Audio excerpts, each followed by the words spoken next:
마태복음 7장 1절부터 6절까지입니다. 제가 읽습니다. 비판을 받지 아니하려거든 비판하지 말라. 너희의 비판하는 그 비판으로 너희가 비판을 받을 것이요 너희의 헤아리는 그 헤아림으로 너희가 헤아림을 받을 것이니라. 어찌하여 형제의 눈 속에 있는 티는 보고 내 눈 속에 있는 들보는 깨닫지 못하느냐. 보라, 내 눈 속에 들보가 있는데 어찌하여 형제에게 말하기를 나로 내 눈 속에 있는 티를 빼게 하라 하겠느냐. 외식하는 자여, 먼저 내 눈 속에서 들보를 빼어라. 그 후에야 밝히 보고 형제의 눈 속에서 티를 빼리라. 거룩한 것을 개에게 주지 말며 너희 진주를 돼지 앞에 던지지 말라. 저희가 그것을 발로 밟고 돌이켜 너희를 찢어 상할까 염려하라. 아멘. 비판을 받지 아니하려거든 비판하지 말라. 하나님께서 원하시는 의의 기준입니다. 산상수훈 전체는 하나님의 뜻이며 하나님의 의의 기준을 우리에게 제시하고, 산상수훈을 통해서 우리가 깨달아야 될 것이 여러 가지가 있는데 그 중에 가장 본질적인 것은 내 의가 하나님의 의와 얼마나 다른가, 우리가 우리의 의로움으로 하나님 앞에 과연 설 수 있는가, 거기에 산상수훈을 바르게 읽는 사람이라면 설 수 없다는 것을 깨닫게 되어집니다. 왜냐하면 너희가 오른눈으로 범죄하면 오른눈을 뽑아버리라. 그래야 된다. 오른손으로 범죄하면 오른손을 찍어버려야 된다. 거기에 그 누구도 순종하지 못하기 때문에 그렇고, 나아가서 범죄의 문제는 단지 오른쪽 눈과 오른쪽 손만 해당되는 문제가 아니라 죄는 마음으로 짓기 때문에 또 생각으로 지으면 머리를 잘라버려야 되는 문제지요. 그렇기 때문에 우리의 행위와 의로서는 하나님 앞에 설 수가 없고, 형제에 대하여 나가라 미련한 놈이라 그렇게 말하는 자마다, 바보 멍충이 그런 자마다 지옥불에 들어갈 것이다. 공의에 잡히게 되게 심판을 면치 못한다.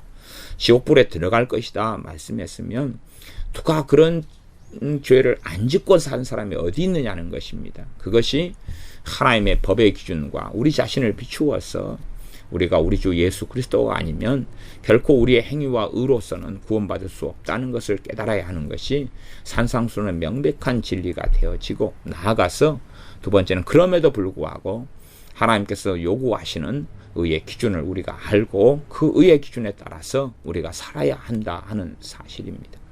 그래서 이 이중성이, 그 역설성이 산상수훈에는 존재합니다. 정말로 우리가 도달하지 못했던 삶과 실제로 내 힘과 능력으로 도달하지 못하는 삶, 그래서 우리가 얼마나 패역하고 악한 존재인지를 명백히 드러내는 말씀이 산상수훈이고, 그것이 첫 번째 통과해야 될 것이고 산상수훈을 통하여 언제나 자각하고 있어야 된다는 사실입니다. 도저히 우리의 이러한 의로서는 하나님의 의의 기준에 이루지 못한다는 사실, 나아가서 우리가 얼마나 불의한 삶을 살아왔고 또한 살고 있는지를 보여주는 성경이 산상수훈이 됩니다. 거기에 눈을 가려버리고 우리가 산상수훈을 지키고 있다는 둥, 이런 거짓된 위선 속에 들어가면 하나님 앞에서 불의한 자로 판명되고 악인으로 판명날 수밖에 없습니다. 두 번째는 그럼에도 불구하고 산상수훈의 말씀을 지켜야 한다는 사실입니다. 이 어떻게 말씀을 지킬 것인가 고심하고 고민하고 또한 탄식하고 기도해야 될 말씀들이 이 산상수훈입니다. 그래서 어떤 면에서 이 말씀의 마태복음의 최고의 클라이막스가 5장, 6장, 7장 이 산상수훈이죠. 다른 말씀들은 주님께서 직접 말씀들이 짧게 나와 있습니다. 물론 뒤에 가서 마지막 시대 때 마태복음 23장이나 4장이나 가면 또 많이 말씀하시지만, 여기 마태복음 5장, 6장, 7장은 한꺼번에 다 중요한 말씀들이 모여가지고 있고 단 한 번에 하셨던 설교라, 이렇게 볼 수가 있습니다. 7장 1절은 비판을 받지 아니하려거든 비판하지 말아라. 그러면은 이 비판을 받지 아니하 비판하지 말라. 이게 어떤 면에서 우리가 마태복음 7장 같은 7장 1절을 볼 때에 안전하게 볼 수가 있어요. 왜 안전하게 볼 수가 있냐 그러면 5장에서는 형제에게 미련한 놈이라 나아가라 이렇게 이제 해버리면 무슨 일이 벌어지느냐 하는 거지요. 그래서 마지막으로 갈 때는 형제에게 미련한 놈이라 하면 지옥불에 들어가리라. 그것이 5장 22절이었어요. 그러면 그걸 전제로 하지 않은 상태 속에서 비판을 받지 아니하거든 비판하지 말라. 그러면 주님께서 차라리 비판하면 지옥불에 들어가게 되리라. 그럼 어이구 무섭다. 그렇게 하겠지만 여기는 비판을 받지 아니하려거든. 그러니까 비판하지 말라. 그러면서 차라리 안전한 말씀으로 보일 수 있다는 사실이에요. 그 전제들을 잊어버리면서 지금 5장에 지금 깔려있는 말씀들의 심판의 기준이 그 뒤에 7장까지 다 그게 적용되고 있다는 그 정도는 알아야 됩니다. 그러지 여기서도 계속하여 주님께서 지옥 이야기 하시면서 반복적으로 너 비판한 사람은 다 지옥에 들어갈 거야 하는 말씀을 꼭 하셔야 되는 건 아닙니다. 들을 기가 있는 자는 듣는 거예요. 그러나 들을 기가 없는 사람은 다 덮어버리는 것입니다. 비판을 받지 아니하려거든 비판하지 말라. 그럼 내가 비판하면 비판을 받게 되는구나. 거기에서 이제 못돼 먹은 사람은 생각합니다. 내가 비판받고 안 산 거 보니까 나는 비판 안 하고 산 거네. 여기서는 비판은 누가 하신다는 이야기예요? 하나님이 한다는 이야기예요. 하나님이. 하나님 비판하시면 하나님의 비판은 두 가지의 비판입니다. 하나는 뭐냐 하면 심판대 앞에서 이루어지는 것입니다. 그러니 이 땅에서 비판을 안 받는다 해서 하나님의 판결을 안 받는다 해서 안전하다고 생각하는 사람은 끔찍한 어리석음 속에 들어가 있는 것입니다. 두 번째는 이 땅에서 하나님의 비판은 그것입니다. 기본적으로 사랑하는 자들에게는 책망하고 징계하시지만 그렇지 않는 사람은 하나님 관계가 멀어져 끝나버리는 것입니다. 하나님과 상관없는 사람이 되고 상관없는 사람이 되어지고 갈 때의 일반적인 현상은 성령 하나님의 역사하심이 없어져 가는 거죠. 성령 하나님의 역사하심이 뭔지도 이제 모르는 사람이 되어버리고 맙니다. 저는 유감스럽게 예수를 믿는 사람들을 많이 만나면 그리고 거기에 성령의 역사하심에 대한 이야기를 말씀을 전하거나 이야기를 좀 하면 그런 질문을 간혹 받아서 저는 놀랍니다. 뭘 놀라냐고 하면 성령의 역사하심이 뭐냐고 묻는 것입니다. 성령님이 어떻게 역사하시냐고 묻는 겁니다. 저는 되물을 수밖에 없는 거죠. 당시 정말로 신자냐 그리고 묻는 거죠. 왜? 신자면 성령님이 임하셨는데 그걸 나한테 물을 문제가 아니죠. 자기가 알아야 될 문제일 뿐이죠. 두 번째 나아가서는 더 심각한 문제는 미혹의 영, 귀신의 역사를 성령의 역사를 알고 귀신이 주는 음성을 매일 듣고 사는 것입니다. 그러면서 하는 말이 나는 하나님의 음성을 계속 매일 듣고 살고 하나님과 교통하고 산다는 것입니다. 얼마나 끔찍합니까? 그러면서 자신은 하나님을 안다는 것입니다. 하나님과 교제하고 만나고 그 음성을 듣고 산다는 것입니다. 그러면 좀 진도를 나가서 정말로 음성을 듣는 음성을 매일 듣고 살아간다. 그러면 그런 음성을 매일 듣고 살아가는 삶을 심각하게 이야기해서는 자기가 원하는 방식의 음성은 사도 바울도 듣지 못했던 것입니다. 그렇기 때문에 전도하러 갈 때 어디에 가야 될지를 몰라서 결국은 꿈에 마게도냐 사람 나타나서 이리로 오라는 것이 보이지 않습니까? 그래서 마게도냐로 갑니다.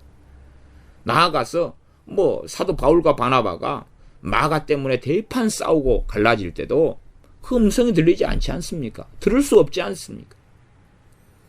그런 판국인데 자기는 들을 수 있다는 것은 사도 바울보다 위대하다는 이야기예요. 소위 말하면 모세처럼 하나님을 대면하여 앉아라는 주장하고 똑같은 것입니다. 그러놓고도 살아가는 것은 개판 5분 전이고 그러놓고도 마격상 가득하고 그러놓고도 끊지 못하는 죄가 그렇게 많아요.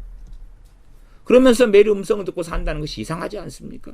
그것이 미혹 속에 살아간다는 것이.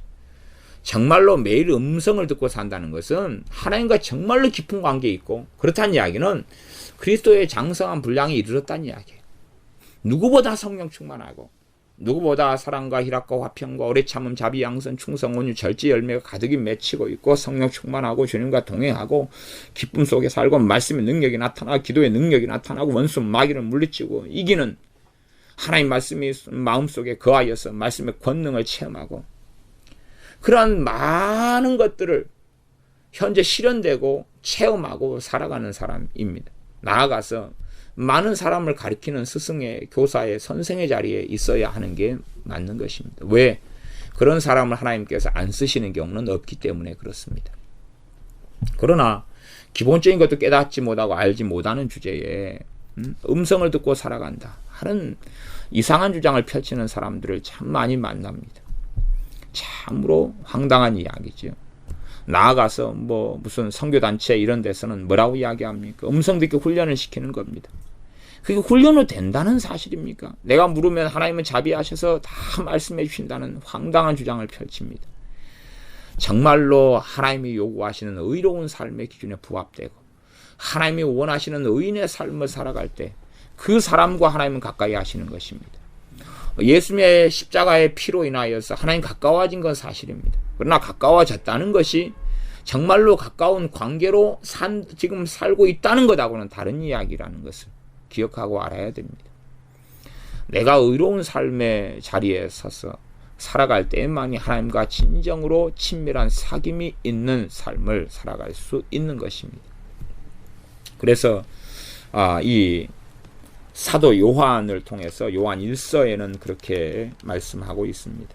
제가 요한 1서 1장의 말씀을 좀 그런 의미에서 읽어보겠습니다. 요한 1서 1장의 말씀을 제가 읽어보겠습니다. 요한 1서 1장 5절 6절입니다. 우리가 저에게서 듣고 너희에게 전하는 소식이 이것이니 곧 하나님은 빛이시라. 그에게는 어두움이 조금도 없으시니라. 만일 우리가 하나님과 사귐이 있다고 어두움 가운데 행하며 거짓말을 하고 진리를 행치 아니함이거니와. 저가 빛 가운데 계신 것처럼 우리도 빛 가운데 행하면 우리가 서로 사귐이 있고 그 아들 예수님의 피가 우리를 모든 죄에서 깨끗하게 하실 것이요.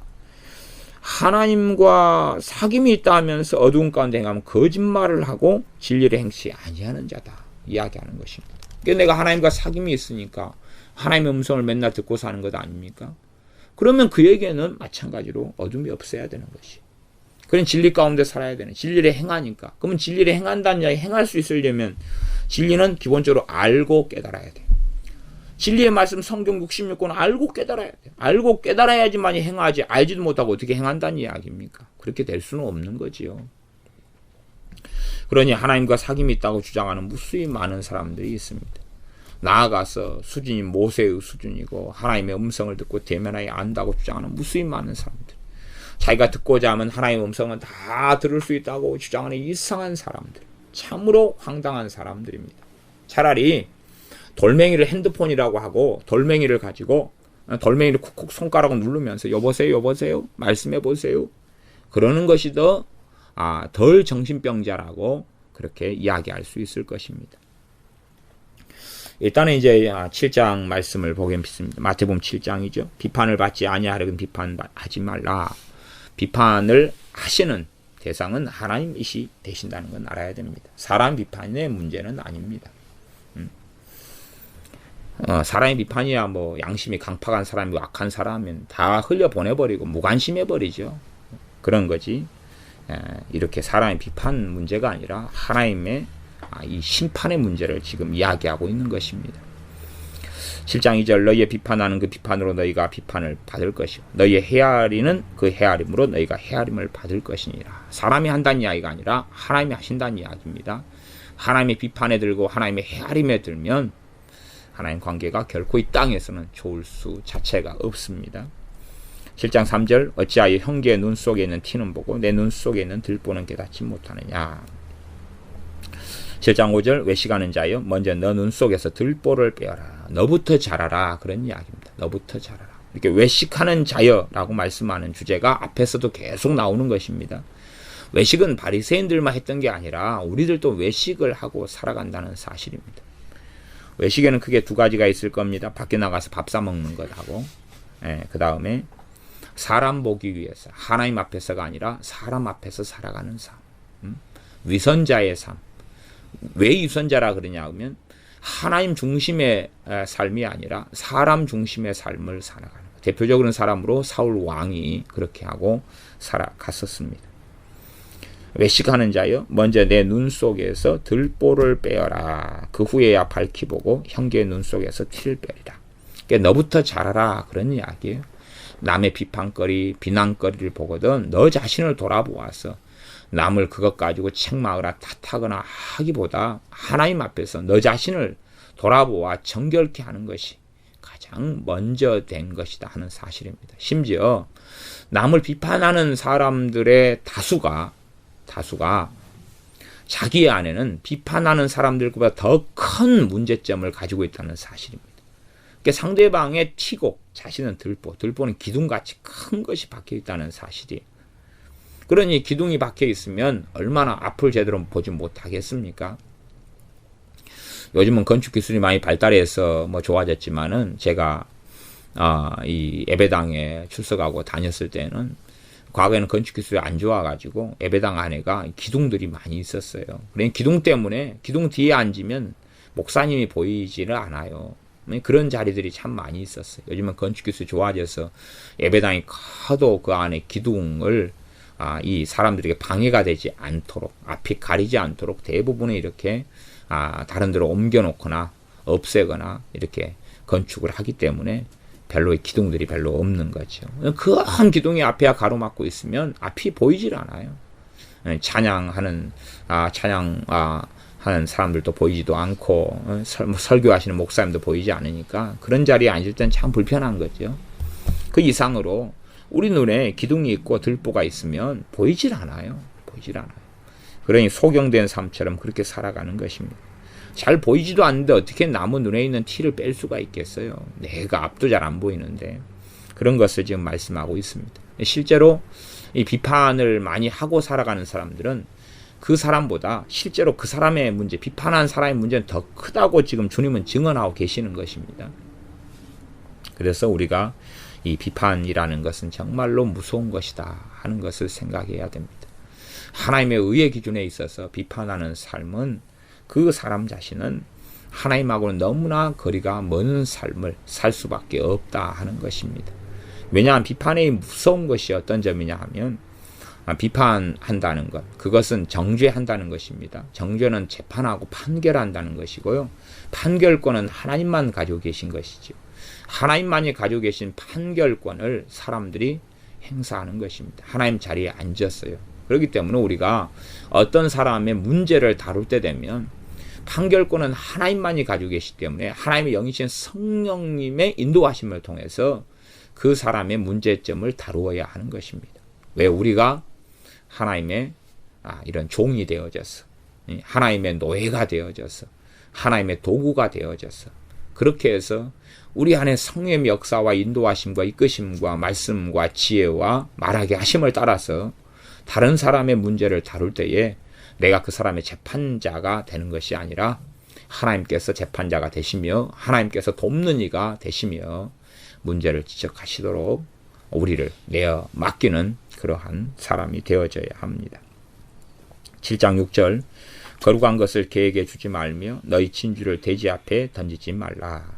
저희가 그것을 발로 밟고 돌이켜 너희를 찢어 상할까 염려하라.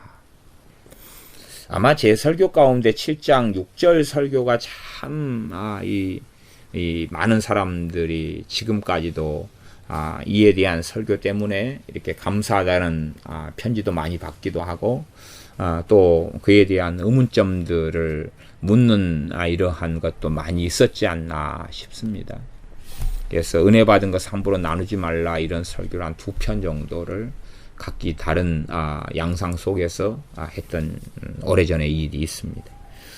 거룩한 것을 개에게 주지 말아라. 개하고 돼지가 있었습니다.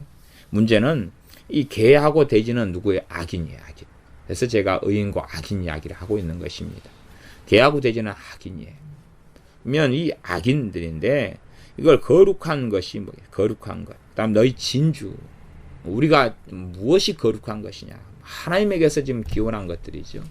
물론 이에 대해서 제가 강의하고 이제 더 자세히 설명하지는 않겠습니다. 이미 다 설명할 거 다 설명했고 다룰 건 거의 다 다루었기 때문에 필요한 분들은 그 부분의 설교를 찾아가서 들으실 것을 저는 원하는 것이고 그에 대한 주제로서 말씀을 다룬 건 아니니까요. 그래서 개하고 돼지를 분별하는 것은 그 사람의 몫이지요. 개하고 돼지를 분별을 해야 되지요. 분별하지 못하면 이제 뭐 하게 되는 것입니까? 당하게 되는 것이. 당하게 돼요. 그러면 이 말씀을 듣는 사람들의 대상은 일단은 다 하나님의 백성들이에요. 유대인들이잖아요.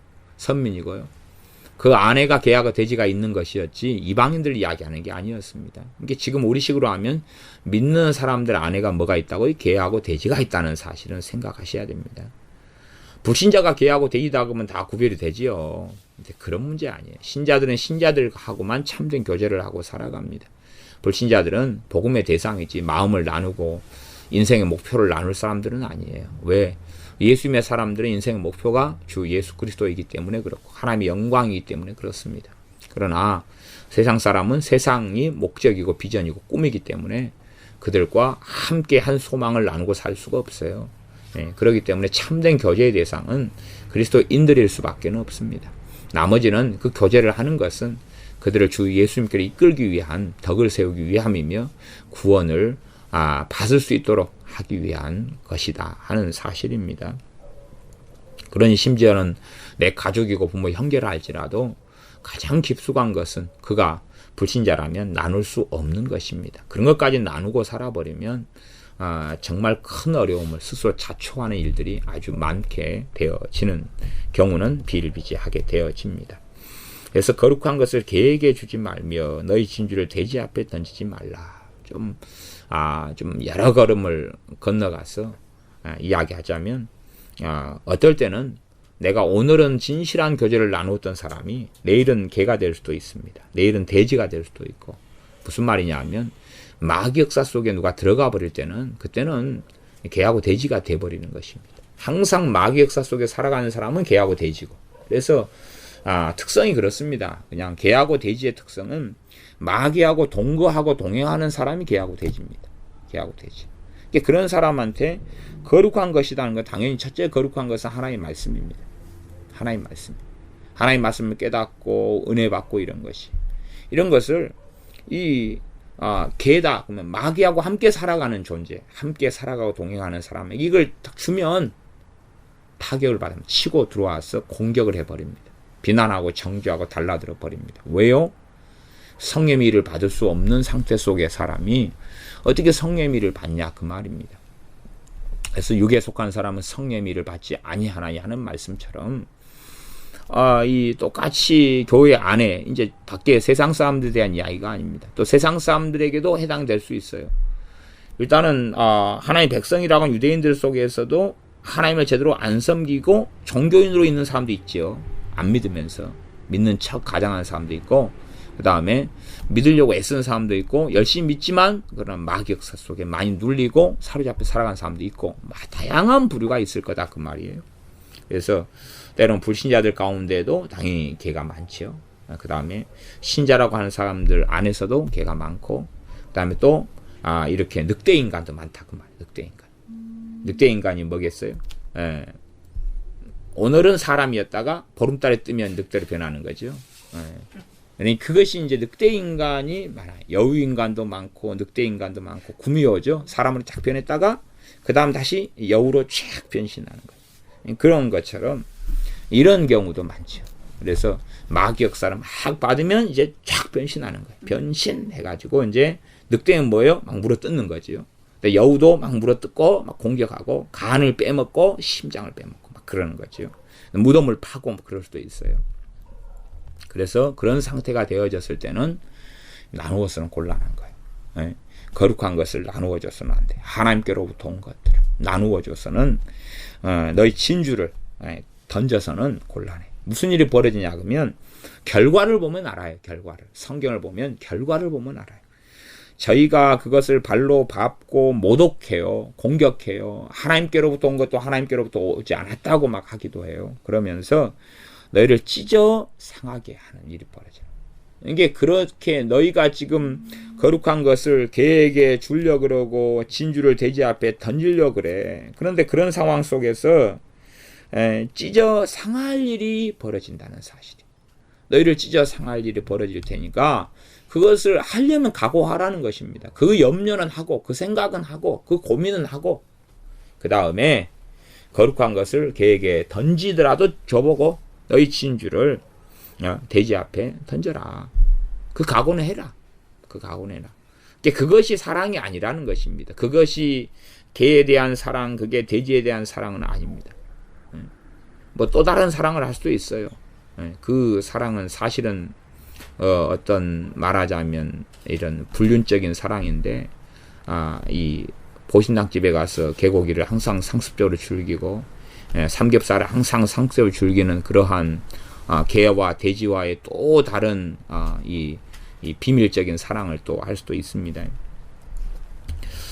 정말로 개와 돼지는 사람에 대한 비유입니다. 사람에 대한 비유고, 그들에게 거룩한 것과 진주를 주는 것은 사랑이 아니라는 사실입니다. 그걸 사랑이라고 생각하면 안 돼요. 사랑이 아니라 그들로 하여금 더 악하게 만드는 것이에요. 왜? 거룩한 것을 이 발로 밟고 그 다음에 돌이켜서 우리를 찢어서 상하게 하는 것은 얼마나 큰 죄악으로 들어가냐 그 말이에요. 그러니까 소위 말하면 우리 주님께서 성령의 역사하시면 귀신을 쫓아냈는데 바알세불을 지폈다라고 말하는 것에 대하여 주님께서 성령 회방죄를 언급하셨어요. 그러니 이게 거룩한 것과 진주를 함부로 지혜 없이, 함부로 성령의 역사하심과 인도하심 없이 개하고 돼지에게 주다가는 그를 영원한 지옥으로 떨어뜨릴 수도 있는 거예요. 왜요? 성령 해방죄를 그를 짓게 한다면. 나아가서 우리를 찢어게 하고 상하게 하고 이럴 경우는 얼마나 그가 심각한 죄 속에 들어가겠어요. 그러니까 우리가 거룩한 것과 이 진주를 함부로 주다가 그가 구원받을 기회를 잃어버리게 만드는 거예요. 가족에게 지혜 없이 덕을 세우지 않고 지혜 없이 행해가지고 가족의 구원을 못 받도록 하는 장애물로 우리가 되어져 버릴 수 있다는 사실도 기억해야 됩니다. 가족이 그래서 오늘이 변신한 날인가 변신하지 않은 날인가를 봐야 돼요. 늑대인간이다 그러면 오늘이 보름달 뜨는 날인가 아니면은 변신 안 하고 좀 사람으로 지내는 날인가 이걸 잘 알아야 돼요. 두 얼굴의 사나이면은 이게 사람 변신해가지고 이제 그 몬스터처럼 변했냐. 그래서 건드려도 사람 말도 이해하지 못하고 어버버하고 막 그냥 물건이나 파괴하고 막 자동차나 뒤집어 엎고 그런 상태니까 아니면 다시금 사람으로 변신해가지고 이제 찢어진 옷을 또 갈아입고 옷을 다 벗고 있어가 쪽팔려서 얼른 또 남의 옷도 몰래 훔쳐가지고 입어서 이제 과학자인 정상의 사람으로 돌아왔는가 이런 상태를 다 확인해야 되죠. 그래서 상대방이 지금 항상 개로 살아간 사람, 항상 돼지로 살아간 사람들이야 기회가 좀 없어요. 기회가 주님께 돌아올 기회들은 거의 없어요. 그래서 이 항상 개와 돼지도 간혹 가다가는 이렇게 마늘을 한 100쪽 정도, 100접 정도 먹다 보면 사람으로 잠깐 동안 변신할 은혜를 주십니다. 그때가 복음을 전할 때예요. 그때가 복음을 전할 때는 그런 때예요. 그렇게 될 때. 또 어떨 때는 긴급하게 기도하면서 그 사람을 중보기도 시키시면서 마귀 역사를 이렇게 결박시키시도록 하실 때가 있어요. 그건 특별히 하나님의 은혜 베푸실 때가 있어요. 근데 그것은 예외적인 때가 됩니다. 항상 우리가 어떤 사람을 중보기도 한다면 마귀 역사 결박되는 게 아니에요. 왜냐하면 대부분에게 역사는 마귀 역사는 그 사람이 자원하고 원해서 마귀와 함께 동역해서 길을 걸어가는 것이 그렇기 때문에 우리의 기도가 마귀 역사를 묶고 결박할 수가 없어요. 왜? 그런 사람은 자기가 자원하고 원해서 마귀와 함께 걸어가는데 내가 중보기도 한다면 마귀 역사가 결박되는 게 아니에요. 결박되어져도 결과는 똑같은 것이에요. 그러니까 그런 기도는 간섭죄가 되고 잘못된 사술적인 기도가 되어져 버리고 말아요. 그러나 그가 마귀에게 눌리고 잡혔는데 그가 벗어나기를 원해요. 그런 가운데 성령의 역사하심과 인도하심 속에 그를 위해 중보기도 하러 이끄시면 마귀 역사 결박이 되어져요. 그가 힘이 약하기 때문에 원치 않는데 끌려가는 경우가 있다고 말이에요. 결박된 다음에 이제 그에게 복음을 증거하도록 인도하실 수가 있다 그런 말이에요. 대부분은 이 마귀 역사를 결박시키도록 중보기도를 하도록 성령의 역사하신 경우는 그 다음엔 대부분 복음을 전하고 진리를 전하라는 것이. 근데 그것 없이 무조건 결박만 시켜가지고는 그건 어리석은 길로 가는 것입니다. 아무 상관이 없는 것이 그것은 그런 것은 어리석어요. 그냥 단지 얼음하고 땡하고 그 반복해서 뭐 하겠다는 이야기예요. 그건 운동장에서 아이들 놀이해서 얼음땡 하는 것이에요. 그래서 이렇게 이 개하고 돼지로 계속 살아가는 사람들은 별로 답이 없어요. 답이 없어요. 또 나아가서 이 변신을 했는데도 개하고 돼지로 계속 있는 사람도 있어요. 왜냐하면 자기가 주님을 원하지 않아요. 강팍하고 주님을 원하지 않아요. 그 사람의 사상에 하나님이 없다 그래요. 그런 사람들은 아주 겸손하게 낮아질 때까지 기다려야 돼요. 그러지 그런 사람들에게 복음을 전해봐야 이미 개하고 돼지인데 심각한 해를 당하고 오히려 내 신앙이 이제 무너져가고 약해져가버려. 내 믿음의 공격을 당하니까요. 그러니까 거꾸로 이건 그걸 자살 특공대라고 자폭이라 그러는데 상대방도 지옥 보내고 나도 파멸될 수도 있는 것이어서 꽤 조심해야 되는 것입니다. 그래서 이제 변신했을 때 그때가 어떻게 할 것이냐. 변신한 다음에 사람으로 변신한 다음에도 그 사람이 정말로 그럼에도 불구하고 강파하고 악한 길을 가는 마음인지 아니면 부드럽고 온화한 마음이 되어져서 하나님 말씀을 수용할 수 있는 상태가 되어졌는지를 확인해야 돼. 그 정도는 지혜를 얻고 살아가야 됩니다. 7장 7절입니다. 기도에 대한 말씀으로 넘어갑니다. 그래서 구하라 그러면 너에게 주실 것이요 찾으라 그러면 찾을 것이요 문을 두드리라 그러면 너에게 열릴 것이다. 지금 전제는 뭔지 아셔야 됩니다. 전제가 마태복음 5장에 가르친 기도, 그 다음 6장에 가르친 기도가 전제가 되는 것입니다. 특별히 6장의 기도가 나와 있죠. 6장의 기도는 뭐였습니까? 주님의 기도 주기도문하고 중언부언하지 말라는 것하고 은밀한 기도를 하라. 이런 것들이 중심이었어요. 그 다음에 5장에는 이제 팔복이나 또 의에 대한 이야기였죠. 소금, 빛과 소금의 삶, 소금이 짠맛을 잃으면 발에 발 피운다는 이야기. 그러면서 6장 33절에는 하나님의 나라와 하나님의 의를 구하라는 이야기. 그래야지 모든 것을 더해 주신다는 이야기. 그 문맥과 배경 속에서 7장 7절부터 구하라 그러면 나오는 것이에요. 이건 지금 산상설교라 그러는 것입니다. 산상수훈, 산상보훈, 산상설교라 그러는 한 문금이에요. 한 문금. 그러니까 앞에 말씀을 버려버리는 가운데 7장 7절부터 좋아. 구하면 좋네. 그러면 얻어. 7장 8절 찾으면 찾아. 문을 두드리면 열려. 너무 좋아. 그렇게 해가지고 성경을 봐버리면 그건 나쁜 사람이다. 떼찌다. 그렇게 말할 수밖에 없습니다. 그러한 최소한은 6장 정도로 5장 정도로 거슬러 가서 7장의 기도를 살펴야 된다는 그 전제 속에서 그 안에서 살펴야 된다 하는 이야기입니다. 그래서 구하는 것, 찾는 것, 문을 두드리는 것. 그래서 구하는 이마다 얻을 것이고 찾는 이가 찾을 것이고 두드리는 이에게 열릴 것이다. 그러면서 너희 중에 누가 아들이 떡을 달라면 돌을 주며 생선을 달라면 뱀을 줄 사람이 있겠느냐. 11절 너희가 악한 자라도 좋은 것으로 자식에게 줄 알거든. 하물며 하늘에 계신 너희 아버지께서 구하는 자에게 좋은 것으로 주시지 않겠느냐. 그러면서요, 이 구하라 하는 것하고 바로 직결된 말씀이 12절입니다. 왜 12절에 보시면 그러므로 이렇게 나왔잖아요. 그러므로 이렇게 나왔어요. 그러므로 무엇이든지 남에게 대접을 받고자 하는 대로 너희도 남을 대접하라. 이것이 율법이요 선지자니라. 율법의 뜻이고 선지자들 통한 하나님의 말씀하신 메시지다 그 말이에요. 남을 너희도 대접하라. 남에게 대접을 받고자 하는 대로 너희도 남을 대접하라. 이것도 참 이 7장 12절도 어려운 말씀인 줄은 꼭 알아야 됩니다. 실천이 굉장히 어려운 말씀이고 이해가 굉장히 어려운 말씀이고 해석이 굉장히 어렵고 난해한 말씀입니다. 그래서 남에게 대접을 받고자 하는데 저 사람이 나한테 그냥 10만 원짜리 부페를 사줬으면 좋겠어. 그러니까 내가 돈도 없는데 이제 대접해야 되잖아요. 그죠?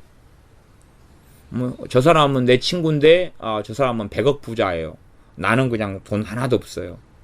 그러니까 저 사람한테 직장이라도 하나 좀 회사 사장님이 오르니까 마련이었으면 좋겠다. 그러니까 내가 저 사람 직장을 먼저 마련해줘요. 직장이 뭐요? 나랑 같이 박스 주러 갑시다. 좀 이상한 이야기가 되죠.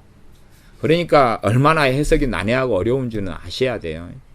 그런 거 아셔야지 그냥 뭐 된 대로 해가지고 그냥 나는 남자고 저기는 여자예요. 근데 그냥 저 여자분이 나한테 옷 하나 사줬으면 좋겠다. 그러니까 그래? 그럼 나도 옷 내가 먼저 사줘야지. 그래가지고 여자한테 남자 옷을 사줘버려요. 저 사람한테 양복을 사줬으면 좋겠다. 그러면 내가 양복을 사줘버려야지. 그럼 어떻게 되겠어요? 더군다나 그분이 70대 할머니인데 이상한 이야기를 하는 거죠. 그래서 참 문자적으로 성경을 해석한다는 것이 굉장히 주의를 기울여야 돼요. 이게 여러 가지 상황에 이렇게 삶의 정황과 상황에 비추어 봐가지고 말이 안 되는 게 너무 많으면 문자적으로라기보다도 의미가 무엇인가 문맥적으로 살펴야 돼요. 문자적하고 문맥하고 맞는 경우가 있고 문자하고 문맥이 틀린 경우가 있어요. 그러니까 내 삶의 정황으로 가져와서 실천할 때에 과연 어찌 되느냐까지 살펴야 됩니다. 어찌 됐든 간에 기도에 대해서는 결론부가 이 황금률입니다. 이걸 기독교의 황금률이라고 말하는 것이 7장 12절인데 너가 대접을 받고자 하는 대로 남을 대접하라. 그래서 근데 사실은 이제 저 같은 경우는 다른 사람한테 대접을 받고 싶을 때는 별로 없어요. 요즘에는 별로 대접 같은 거 잘 안 쓰잖아요. 일회용기 많이 사용하고 막 그러지. 막 큰 대접 같은 것은 쓰레기통에 가면 요즘 참 많더라고. 사람들이 대접을 안 쓰니까 막 버려버리는 거예요. 내가 남에게 대접을 받고자 하는 대로 너희도 남을 대접하라. 이것이 율법이여 선지자 아니라. 그러니까 와, 이게 율법 안에서 이런 말씀이 어디가 있었지? 선지자 안에가 이게 뭐가 있었지? 실상은 뭐냐 그러면 이웃 사랑하라 그 말씀이거든. 이웃 사랑하라 그 말씀. 이웃 사랑하는 말씀을 좀 더 주님께서 구체적으로 해주는 말씀이라고 생각해야 돼. 그러니까 실제로 이웃 사랑이 쉬워요, 어려워요? 너무나 광대하고 광대한 말씀이에요. 그러니까 이웃 사랑을 가지고 자기 멋대로 해석하기는 너무 쉬워요.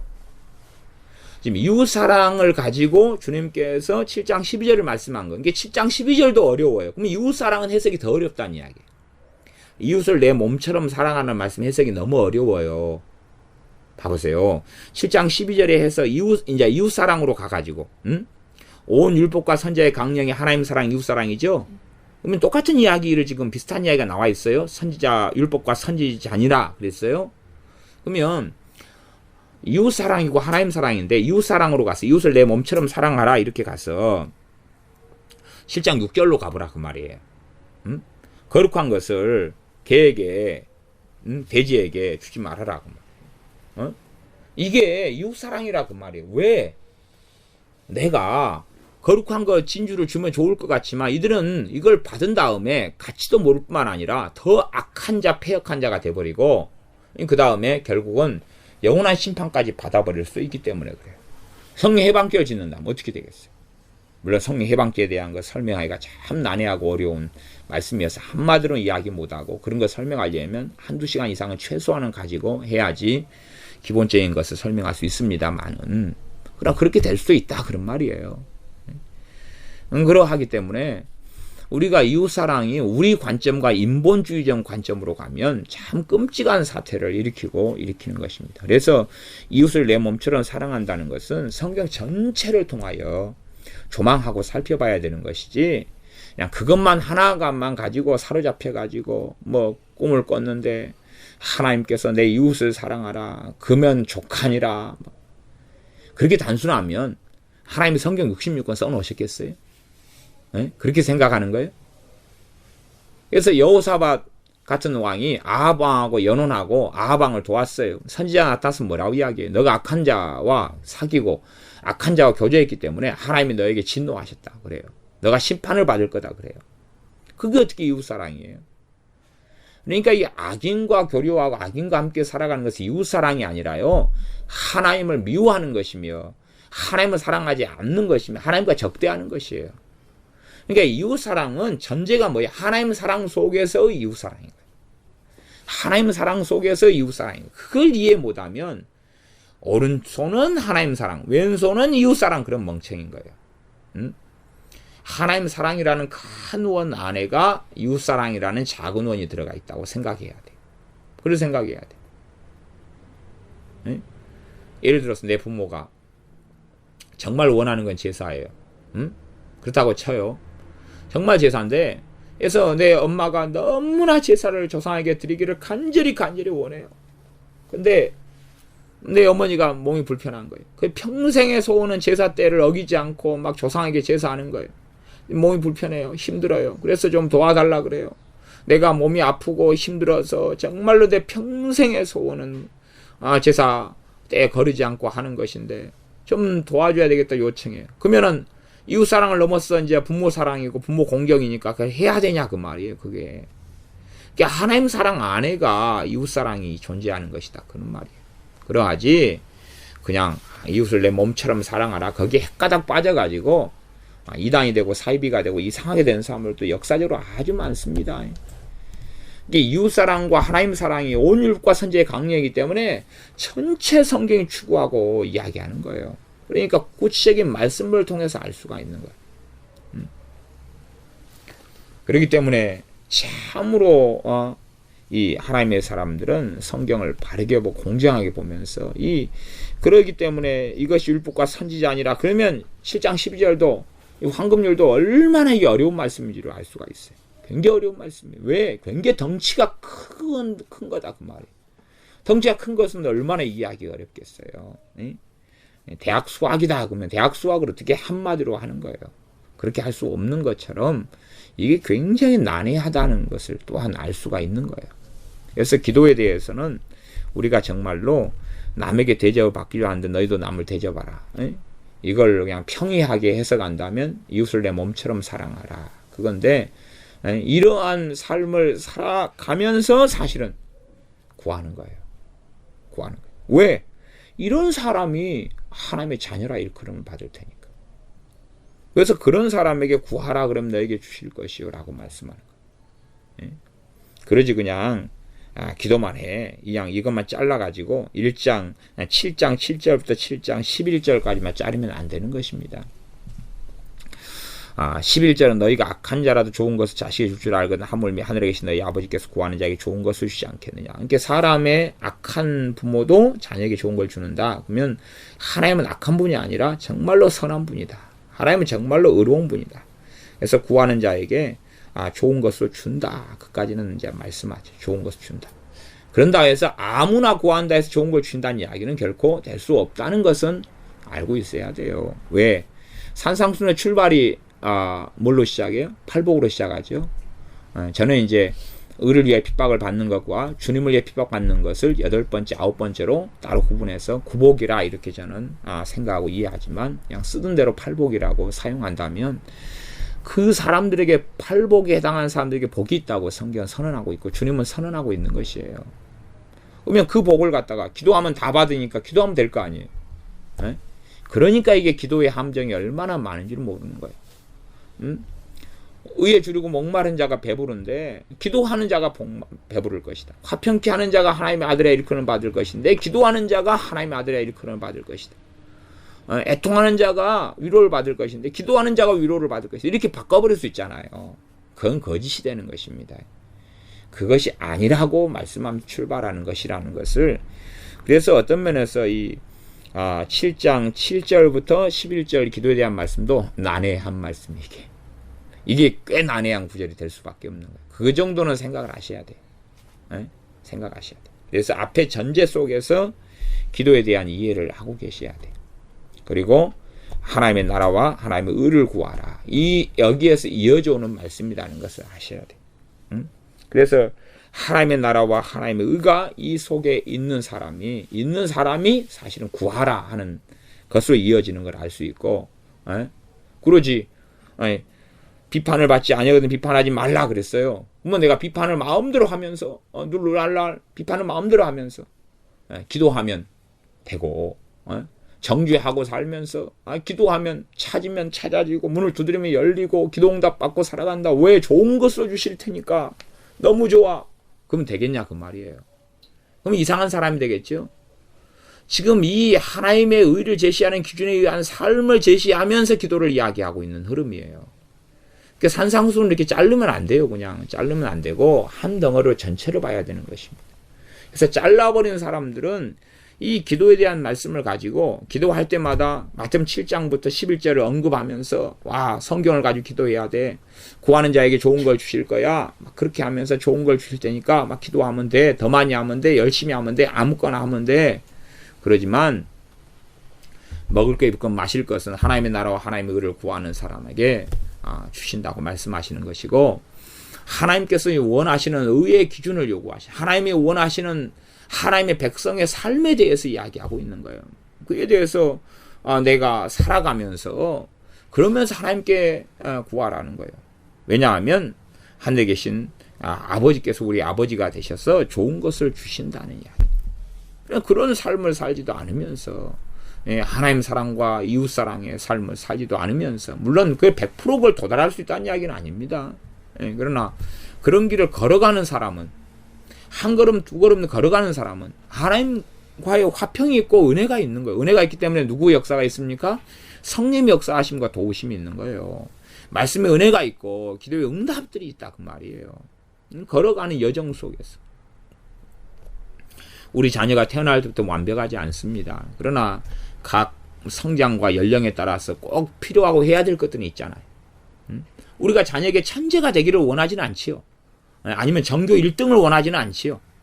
그러나 최소한은 자녀가 사람 구실을 하기 위해서 도달해야 될 것은 있는 거예요. 그 나이대에. 그것이 안 되고 거꾸로 가고 역행해가지고 못된 놈이 되고 나쁜 놈이 되고 그냥 아주 이상한 애가 되고 나이가 10살 돼가지고도 바지에 똥 싸고 있고, 그러면 심각한 거 아니에요. 그러니까 정당하게 지금 요구하는 말씀들이 하나님의 나라의 기준이 있다는 것을 우리가 산상순을 통해서 알면서 그러면서 기도하는 거예요. 그러면서 불어하지 10살짜리가 바지에 똥 싸가지고 어그저그저 오면서 엄마 똥 닦아줘, 똥 쌌어. 20살짜리가 바지에 똥 싸가지고 엄마 엉덩이가 축축하네. 왜 축축한데 아들? 걸어오다가 똥 마려서 똥 쌌어 엄마. 그래 잘했다. 아이고 똥 한번 찍어 먹어볼까? 어이고 건강한 것 같아. 건강 상태 양호. 에? 그렇게 하면서 아이고 엄마 똥 쌌더니 또 배가 고프네. 에? 그러면 되겠냐 그 말이에요. 에? 쌌으니까 또 먹어야 되니까 엄마 치킨 좀 시켜줘. 치킨이 땡겨. 에? 어그저그저 내가 걷다 오면서 보니까 꼭 닭이 걸어가는 거다 폼이 비슷하대. 치킨 생각나는 거야. 있지 엄마? 어이구 아들 알았어 사줄게. 7장 13절입니다. 좁은 문으로 들어가라. 멸망으로 인도하는 문은 크고 그 길이 넓어 그리로 들어가는 자가 많고 생명으로 인도하는 문은 좁고 길이 협착하여 찾는 이가 적음이니라. 그러면 생명으로 인도하는 문은 어떻게 해석해야 맞을까? 지금 좁은 문이에요. 좁은 문으로 들어가라. 그다음에 문을 통해 들어가면 이제 멸망으로 인도하는 문은 문이 자체가 크고 넓어서 그다음 길이 넓어요. 길이 넓어요. 그다음에 그래서 멸망으로 인도하는 문은 크고 그 길이 넓어서, 그다음 생명으로 인도하는 문은 좁고 길이 협착하여. 순서는 문이 먼저일까요? 길이 나중이고 아니면 길 다음에 문일까요? 나 잘 모르겠어요. 한번 연구를 한번 해보세요. 그러니까 멸망으로 인도하는 문, 그 문 들어가면 멸망이겠죠.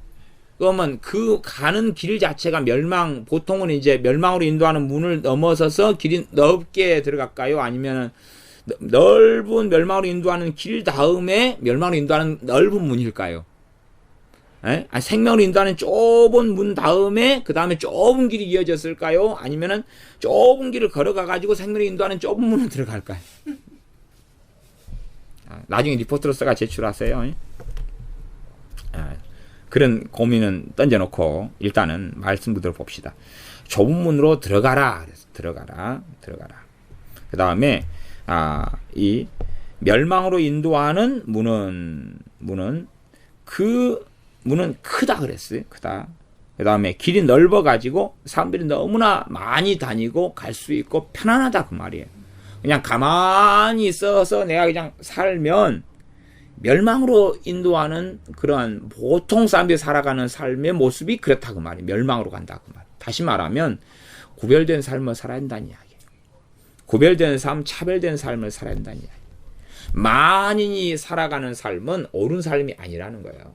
모든 사람이 살아가는 삶은 가만히 있어도 그런 삶을 살아가니까 그런 것은 멸망으로 인도하는 문이고 또한 그 길을 걷는 거다 하는 이야기입니다. 생명으로 인도하는 문이 좁고 길이 협착하여 찾는 이가 적다. 이게 쉽지 않다 그 말이에요. 쉽지 않다. 왜요? 생명으로 인도하는 문을 단순히 여기서는 이제 믿음으로 얻는 구원을 이야기하기보다는 지금 산상수훈 전체가 지금 하나님의 의의 기준을 이야기하기 때문에 의로운 삶을 이야기한다는 건 알 수가 있어요. 의로운 삶을 살고 그 길을 걸어가는 것을 지금 주님은 말씀하고 계시는 거예요. 믿음 이야기를 하고 계시는 게 아니라, 물론 앞에는 지금 믿음이 적은 자들아 하는 6장 30절에 나와 있는 믿음에 대한 말씀을 다루는 것도 있었고, 또한 전체의 말씀을 통해서 믿음의 전제를 계속하여 말씀하고 계시는 것들도 여기저기 깔려 있기는 했습니다. 구체적이진 않았습니다. 생명으로 인도하는 문이 좁아가지고 그 길이 협착에 찾는 이가 적다. 그러면 생명으로 인도하는 문을 이야기할 때는 이 앞에 지금 말씀하신 이런 삶을 이야기한 거예요. 지금 이런 삶, 하나님의 의와 하나님의 나라를 좇는 삶이, 사랑하는 삶을 이야기했고, 그래서 세리도 자기를 사랑하는 사람은 사랑한다, 자기를 사랑치 않는 사람까지도 사랑해야 된다. 이게 생명으로 인도하는 문이고 아무나 걷지 않는 길이죠. 세리도 자기 사랑하는 사람은 다 사랑하는 길을 걷는다는 거예요. 자기 가족은 누구나 다 사랑하는 거예요. 그런 길을 다들 일반적으로 걸어요. 그러나 이게 생명으로 가는 길은 아니다 그 말이에요. 생명으로 들어가는 문도 아니다 그런 말이죠. 그렇게 하면서 좁은 문으로 들어가라, 그렇게 주님께서 명령하고 있습니다. 좁은 문으로 들어가라. 좁은 문으로 들어가라. 길이 앞에가 있든지 좁은 문 다음에 길이 있든지 간에 이 길이 협착하여 길이 좁다 그 말이에요. 좁다 그 말이에요. 길이 좁다는 이야기는 그 길을 넘어서면 안 된다는 이야기죠. 그 길을 넘어서면 길을 이탈하게 되는 거예요. 그러니까 정말로 주님을 따라가는 길은 좁아요. 일반 그 길을 일단은 기본적으로 이야기해서는 이 66권의 길입니다. 이 성경 66권의 길이에요. 66권의 길. 여기를 벗어나면 안 되는 거죠. 이 길과 이 문이 이 66권에 의한 한 책의 사람, 한 권 성경의 사람이죠. 아니면 성경 안에 66권이 들어가 있기 때문에 66권의 사람, 한 책의 사람, 아니면 66권의 사람. 그 길이 좁은 길이고 좁은 문이라는 사실입니다. 그러한 하나님의 뜻에 의한 삶이고 하나님의 말씀에 의한 삶이, 이 길을 걸어가는 것이 생명으로 인도하는 문이고 생명으로 인도하는 길을 걷는 삶이라는 것입니다.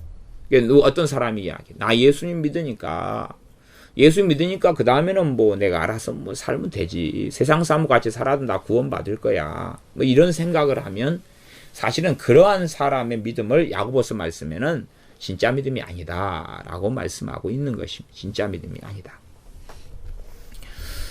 정말로 예수님을 통하여 구원받은 사람은 기본적으로 구원의 가치를 압니다. 그게 얼마나 귀한지 알아. 왜요? 왜냐 하면 구원받은 사람은 성령님께서 임하시면서 성령님께서 그 구원의 가치를 죽일 때까지 상기시킬 테니까, 그게 소리에서는 안 될 것이다, 등한히에서는 안 될 것이라는 걸 깨닫게 하실 테니까, 그렇게 된 사람만이 이 구원의 가치를 알고 참으로 주님을 사랑하는 길을 살고 걷기 위해서 발버둥을 친다 그 말이에요.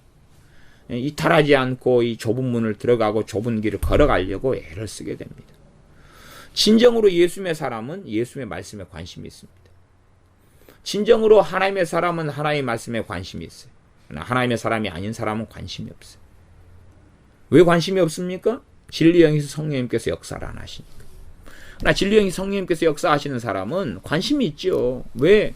하나님의 자녀는 당연히 하나님 말씀에 순종하고 청종하고 하나님의 명령을 따라 살아가는 것은 당연한 일이기 때문에, 구원받은 하나님의 백성은 이제 구원을 주신 하나님을 영광스럽게 하는 건 당연한 것이고, 하나님 말씀에 청종하고 사는 건 당연한 것이기 때문에 그러합니다.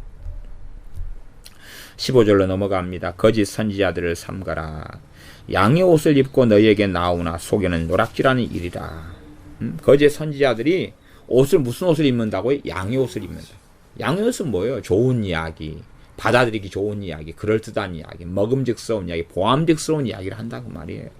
우리가 환영할 만한 이야기를 해요. 그러기시 양의 옷을 입고 나오는 거지.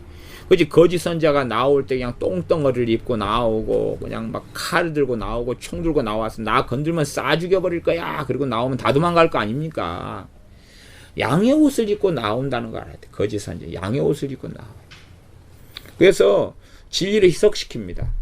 모든 사람이 받아들일 만하게 말을 해요. 불신자도 반대하지 않고 신자도 좋아하고 그렇게 말을 한다 그 말이에요. 양의 옷이에요.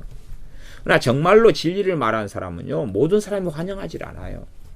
모든 사람이 찬성하지 않아요. 진리는 본래 그렇습니다. 진리는 절대 모든 사람이 환영하지 않아요. 왜요? 아니 진리는 좁은 길, 좁은 문을 이야기하는데 넓은 길로 간 사람들이 기분 나쁘지. 어떻게 좋아하겠어요? 진리는 절대 참된 선지자는 환영받지 않아요. 환영받지 않아요. 뭐 이상한 사람들은 언제나 복음이 전해지면 언제나 복음을 듣는 사람들은 다 예수님 믿게 될 터인데 이 시대의 복음은 언제나 복음이 아니기 때문에 듣는 사람들이 거부하는 것이다. 그 사람이 바로 정신 나간 놈이에요. 그 사람이 사입이에요. 그 사람이. 그건 언제나 복음이 뭔지를 모르는 주둥이에요. 그건 언제나 복음을 전하면 사람들이 싫어해요. 언제나 복음이 뭡니까? 주님이 생명을 줬으니까 나도 예수님께 생명을 내놔야 된다는 이야기. 그게 복음이에요. 자기를 사랑하는 자는 잃어버릴 것이 생명을. 주님을 위하여 생명을 바치는 사람이 그 생명을 얻는다는 게 복음 안에 있는 내용이에요. 예수님이 자신의 생명을 바쳐서 우리를 위해 주셨기 때문에 우리도 우리 생명을 내놔야 된다는 이야기. 그게 복음이에요. 핵심이에요. 그거 전하면 누가 좋아해요? 세상 사람들이 그거 전하면 좋아해요? 술 마셔도 괜찮아. 마약해도 괜찮아. 노름해도 괜찮아. 화투해도 괜찮아. 정욕적으로 살아가도 괜찮아. 탐심해도 괜찮아. 남의 걸 도둑질하고 살아도 괜찮아. 다 용서해주고 구원해주고 천국 가. 그걸 좋아하는 거 아니에요. 넓은 길로 걸어가더라도 괜찮아. 괜찮아. 외치는 사람을 좋아하는 거예요. 그러니까 이 거짓 선지자들은 이걸 외치는 거예요. 김정은이 너도 구원받을 수 있어. 공산당 너희들도 구원받을 수 있어. 못돼 먹은 사람들 너희들 다 하나님 사랑하고 다 구원하실 거야. 하나님은 그렇게 말씀하지 않아요. 주님은요, 그래서 거룩한 걸 개에게 진주를 돼지에게 던지지 말라 그러는 거예요. 주지 말라는 거예요. 그런 분이 하나님이시다는 거 왜 모르는지 몰라요. 그걸 모르면서 이 거짓 선지자들이 입는 양의 옷은 정말로 보험직하고 먹음직스럽고 탐스럽고 가질만하고 좋아요. 요즘에 거짓 선지자들이 기도 선지자들이 많이 나왔어요. 기도 선지자들이. 중보기도나 기도에 대해서 거짓 선지자들 얼마나 많이 나왔어요. 기도는 좋은 것이에요. 근데 기도를 가지고 이제 막 이렇게 말하면서 결국은 요상한 말을 해가면서 하나님께서는 기도를 통해서 인류 역사 가운데 역사하는 것 외에는 아무것도 하지 않기로 작정하셨습니다. 말도 안 되는 성경에도 없는 이단 사이비 사설을 전파하는 거예요. 더치 시즈 같은 사람이 그러잖아요. 이단 사이비 사설을 전파하는 거예요.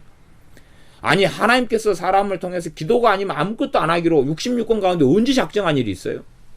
어디가 있어요 도대체? 희한한 이야기라는 거예요.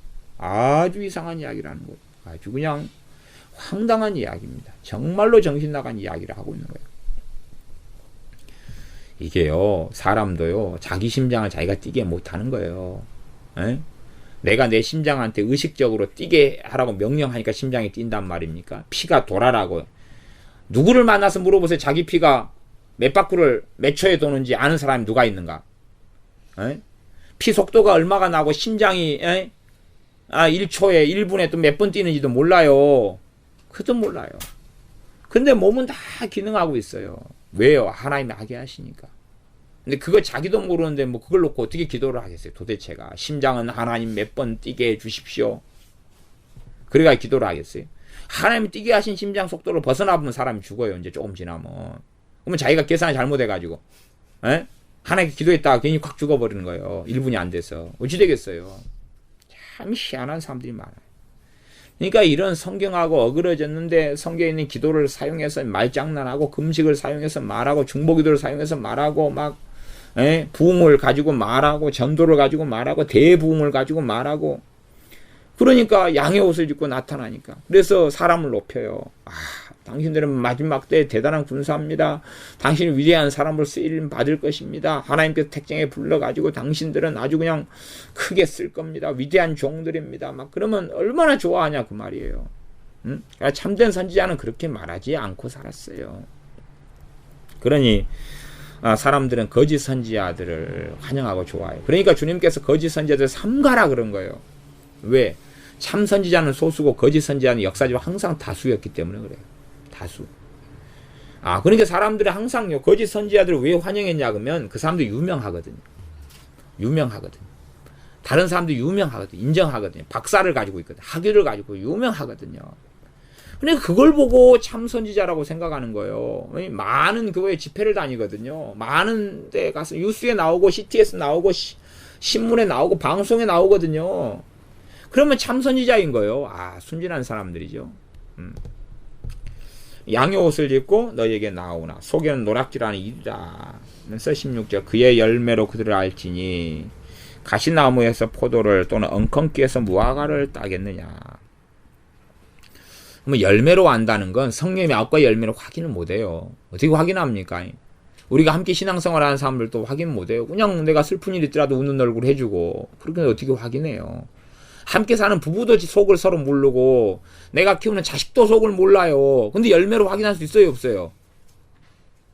그러니까 이 열매가 그런 것이 아니라는 걸 알아야 돼요.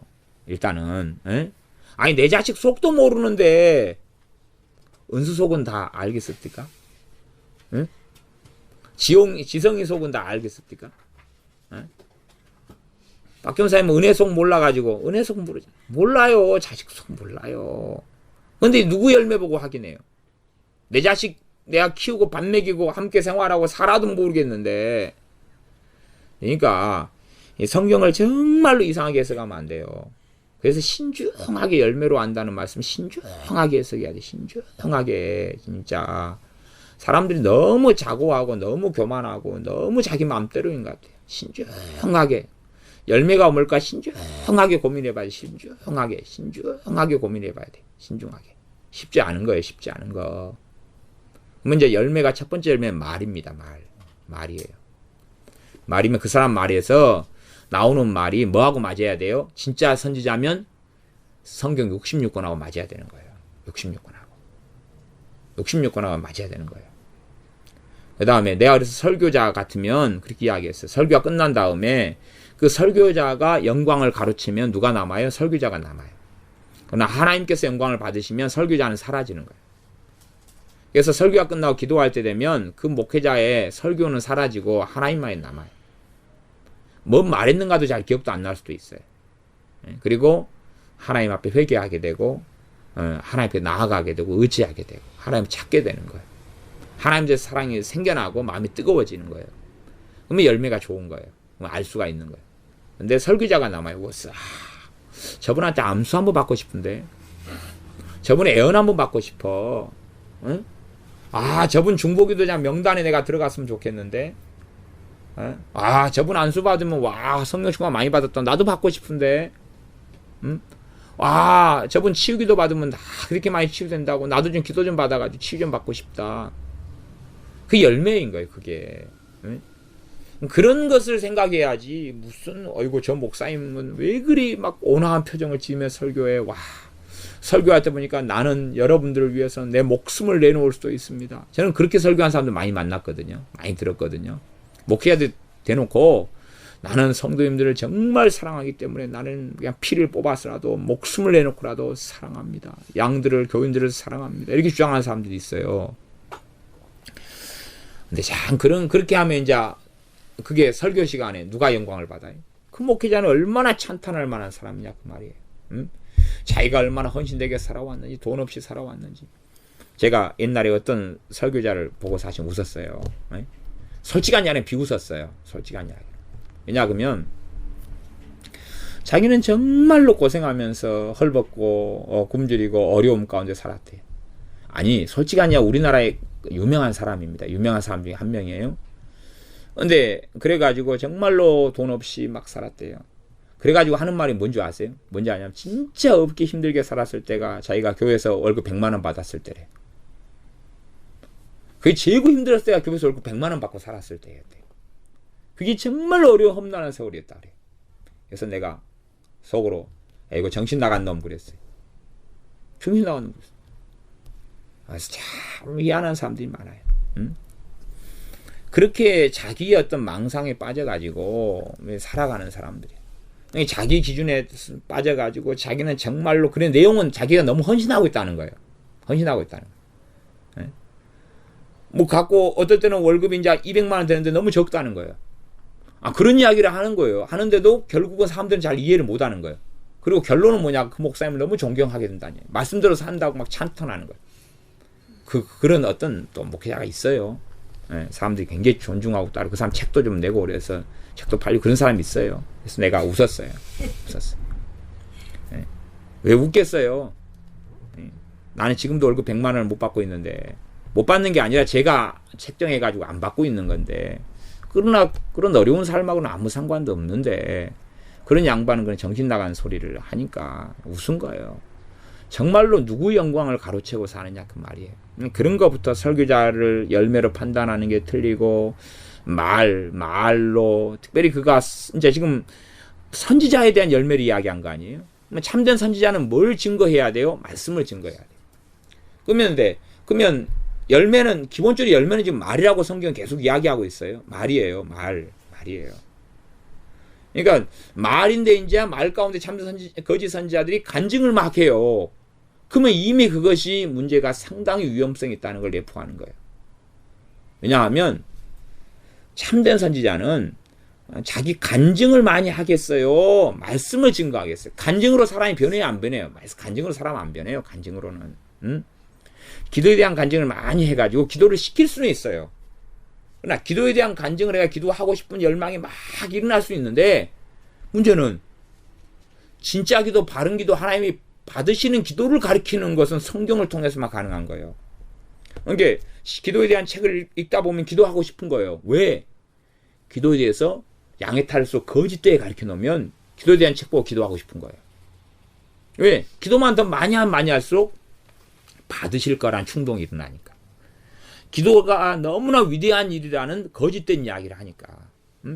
기도만 하면 하나님은 그냥 쉬지도 못하고 일해야 한다는 이야기를 막 하면 기도하고 싶은 충동이 나타나는 거예요. 뭘 통해서요? 거짓을 통해서. TV에 광고들을 하면서 아니면 홈쇼핑 광고에서 마감 임박 그렇게 막 있으면은 막 사고 싶은 충동이 일어나는 것처럼 똑같은 거예요. 그러니까 사람들은 기도에 대한 책을 보고 열매가 기도하고 싶은 충동이 일어나니까 열매가 좋은 열매네 그런 거예요. 기도하고 싶은 충동이 일어나야 되는 게 아니에요. 그게 그런 충동이 아니라 정말 회개가 돼야 되는 거예요. 말씀을 듣다가 회개가 돼야 되는 거예요. 그냥 기도하고 싶은 충동이 아니라 알맹이가 있어야 돼. 기도에 알맹이가 나타난다 그 말이에요. 하나님을 너무나 경배하고 싶고 찬양하고 싶고 감사가 되는 거예요. 그냥 감사가. 기도하고 싶은 충동이 아니라 내가 기도가 되고 있는 나를 보는 거예요. 그냥. 두 개가 다른 것입니다. 다른 것이에요. 그래서 열매로 안다는 건 정말 쉬운 일이 아니에요. 그래서 열매 중에 가장 기본은 말이고 지금 선지자 이야기하고 있으니까 그가 성경을 정확히 바르게 가르치고 있느냐. 성경을. 그러니까 자칭 선지자라고 하는 많은 인간들을 제가 좀 이제 직접은 제가 몇 명을 안 만났어요. 그 다음에 간접적으로는 책으로는 많이 봤어요. 책을 많이 보고 직접으로 그들의 설교를 들었는데 성경이 없는 거예요. 말씀을 가르치지 않고 말씀을 이야기하지 않아요. 지가 어떻게 예수님 자기 찾아왔는 거, 예수님 어떻게 만난 이야기, 난 자기가 어떻게 기도했는 이야기, 자기한테 음성이 뭐가 들린 이야기, 자기가 이걸 한 거, 저걸 한 거, 무슨 이야기 한 거. 그러다가 성경은 자기 간증이나 말을 입증하기 위해서 액세서리로 갖다 쓰는 거예요. 보조로. 자기 간증을 합리화하기 위해서. 자기에게 예수님이 이런 약속을 해줬어요. 은혜의 음성이 들렸어요. 나는 이런 거룩한 삶을 살았어요. 이렇게 나 헌신했어요. 거기에 예수님이 잘했다. 그리고 성경을 갖다가 착하고 충성된 종아. 그리고 그런 거. 이게 열매인데 사람들은 그렇게 생각하지 않는 것 같아요. 성경이 잘못해서가 아니까. 열매를 뭘로 보냐면 저 사람 저렇게 응답받았네. 저렇게 치유가 나타났네. 저게 열매야. 저렇게 하나님의 복을 주셔서 유명하게 됐네. 성공이 열매인 거죠. 그 다음에 저분은 존경하게 된 책도 많이 썼네. TV에 나오네. 교인들 큰 교회 목회라고 교인들이 많네. 그 열매로 보는 거예요. 그러니까 황당한 관점인 거죠. 그러면은 갑부들은 다 열매가 있는 거네. 다 복받은 거 아니? 그렇게 따지면.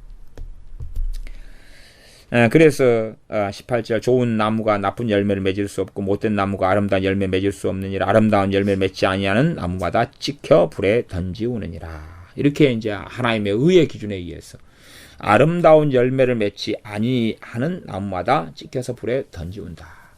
그래서 의로운 삶을 요구하는 거예요. 지금 마태복음 제가 전에 여러 번 전에 했던 설교에서는 앞에 사도 요한도 그렇게 마찬가지 말씀을 전했죠. 이미 도끼가 나무 뿌리에 놓였다. 그러니 정말로 의로운 열매를 하나님 앞에 바른 열매를 맺지 아니하면 찍어버릴 것이다 하는 이야기를 했고 주님께서도 회개하라 천국이 가까웠느니라 그렇게 말씀을 증거하셨다는 것을 우리는 보았습니다.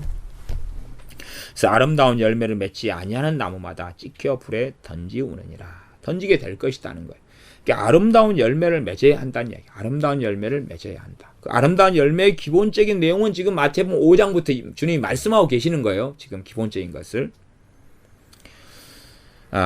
20절 이러므로 그의 열매로 그들을 알리라. 그러니까 우리가 이렇게 구제하고 있습니다. 이런 것이 열매가 되는 건 아니라 그 말이에요. 그것은 그런 식으로 오픈하지 말라고 이야기하는 거예요. 차라리 그렇게 왜 사람 보이기 위해서 그렇게 하지 말아라고 이야기하는 거예요. 그러니까 무슨 구제를 내가 했습니다는 열매는 되는 건 아니에요. 그런 건 다 세상 회사들도 다 하는 거예요. 그건 그거 자체가 열매가 아닌 거예요. 참된 열매는 본질적으로 이제 뭐 그런 이제 더 자세하게 이야기할 건 앞에 한 이야기로서 저는 충분하다고 생각하고요. 그래서 그의 열매로 그들을 알리라. 그래서 그 선지자만이 아니라 모든 사람이 아름다운 열매를 맺어야 한다. 그리고 나아가서 21절에 나더러 주여 주여 하는 자마다 천국에 다 들어갈 것이 아니요 다만 하늘에 계신 내 아버지의 뜻대로 행하는 자라야 들어가리라. 뜻대로 행하는 자라야 들어가리라. 지금 성경 전체가 지금 말씀하고 있는 거, 이 산상수훈 전체가 말씀하고 있는 건 지금 의로운 삶이고 하나님의 의의 기준을 이야기하고 있는 거예요. 의의 기준을 이야기하고 있는 거예요. 의의 기준을 이야기하고 있는 거예요. 그러니까 이것하고 지금 믿음으로 얻는 구원하고는 지금 다른 말씀인 거예요. 제가 지금 믿음으로 얻는 구원까지 설명 안 해도 지금 앞에서 제가 지금 의로운 삶과 특별히 산상수훈의 5장의 설명을 들은 사람은 이 두 개가 다른 것이라는 걸 알 거예요. 그러나 이것을 섞어버리는 사람들이 있어요. 섞어버리면 안 되는 것이. 머리와 심장을 섞어버리면 안 되는 것처럼 섞어버리면 안 되는 거예요. 섞어버리면 안 돼요. 이 두 개를 섞는다기보다도 대조하고 비교해가지고 섞으려고 할 때는 이거 정말로 조심해야 돼요. 안 그러면 죽어버려요. 사람이. 죽어버려요. 이게 심각한 위험이 있다는 것은 알아야 돼요. 심각한 위험이 있다는 건 알아야 돼요.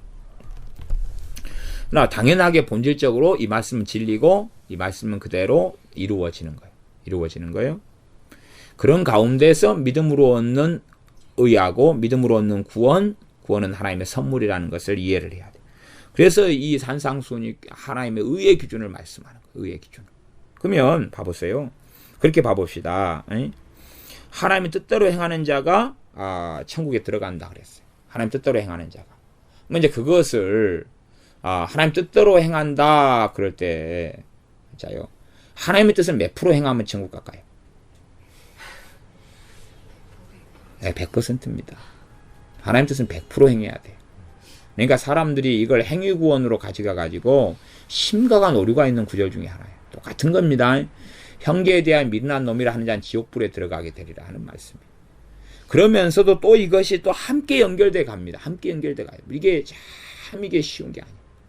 결국은 하나님 뜻대로 행하는 자가 천국에 들어가리라는 것은 명백한 진리예요. 명백한 진리예요. 진리인데 거기에서는 또 함정이 또 많이 있어요. 함정이 많이 있으니까 그건 정말 조심해야 돼요.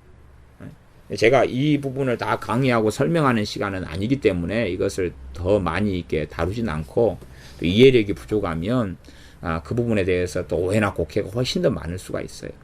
뭐냐 기본적으로 그 다음 구절은 빼놓고 이야기한다면 뜻대로 행하는 자니까 뜻은 50% 행해가 되지는 않아요.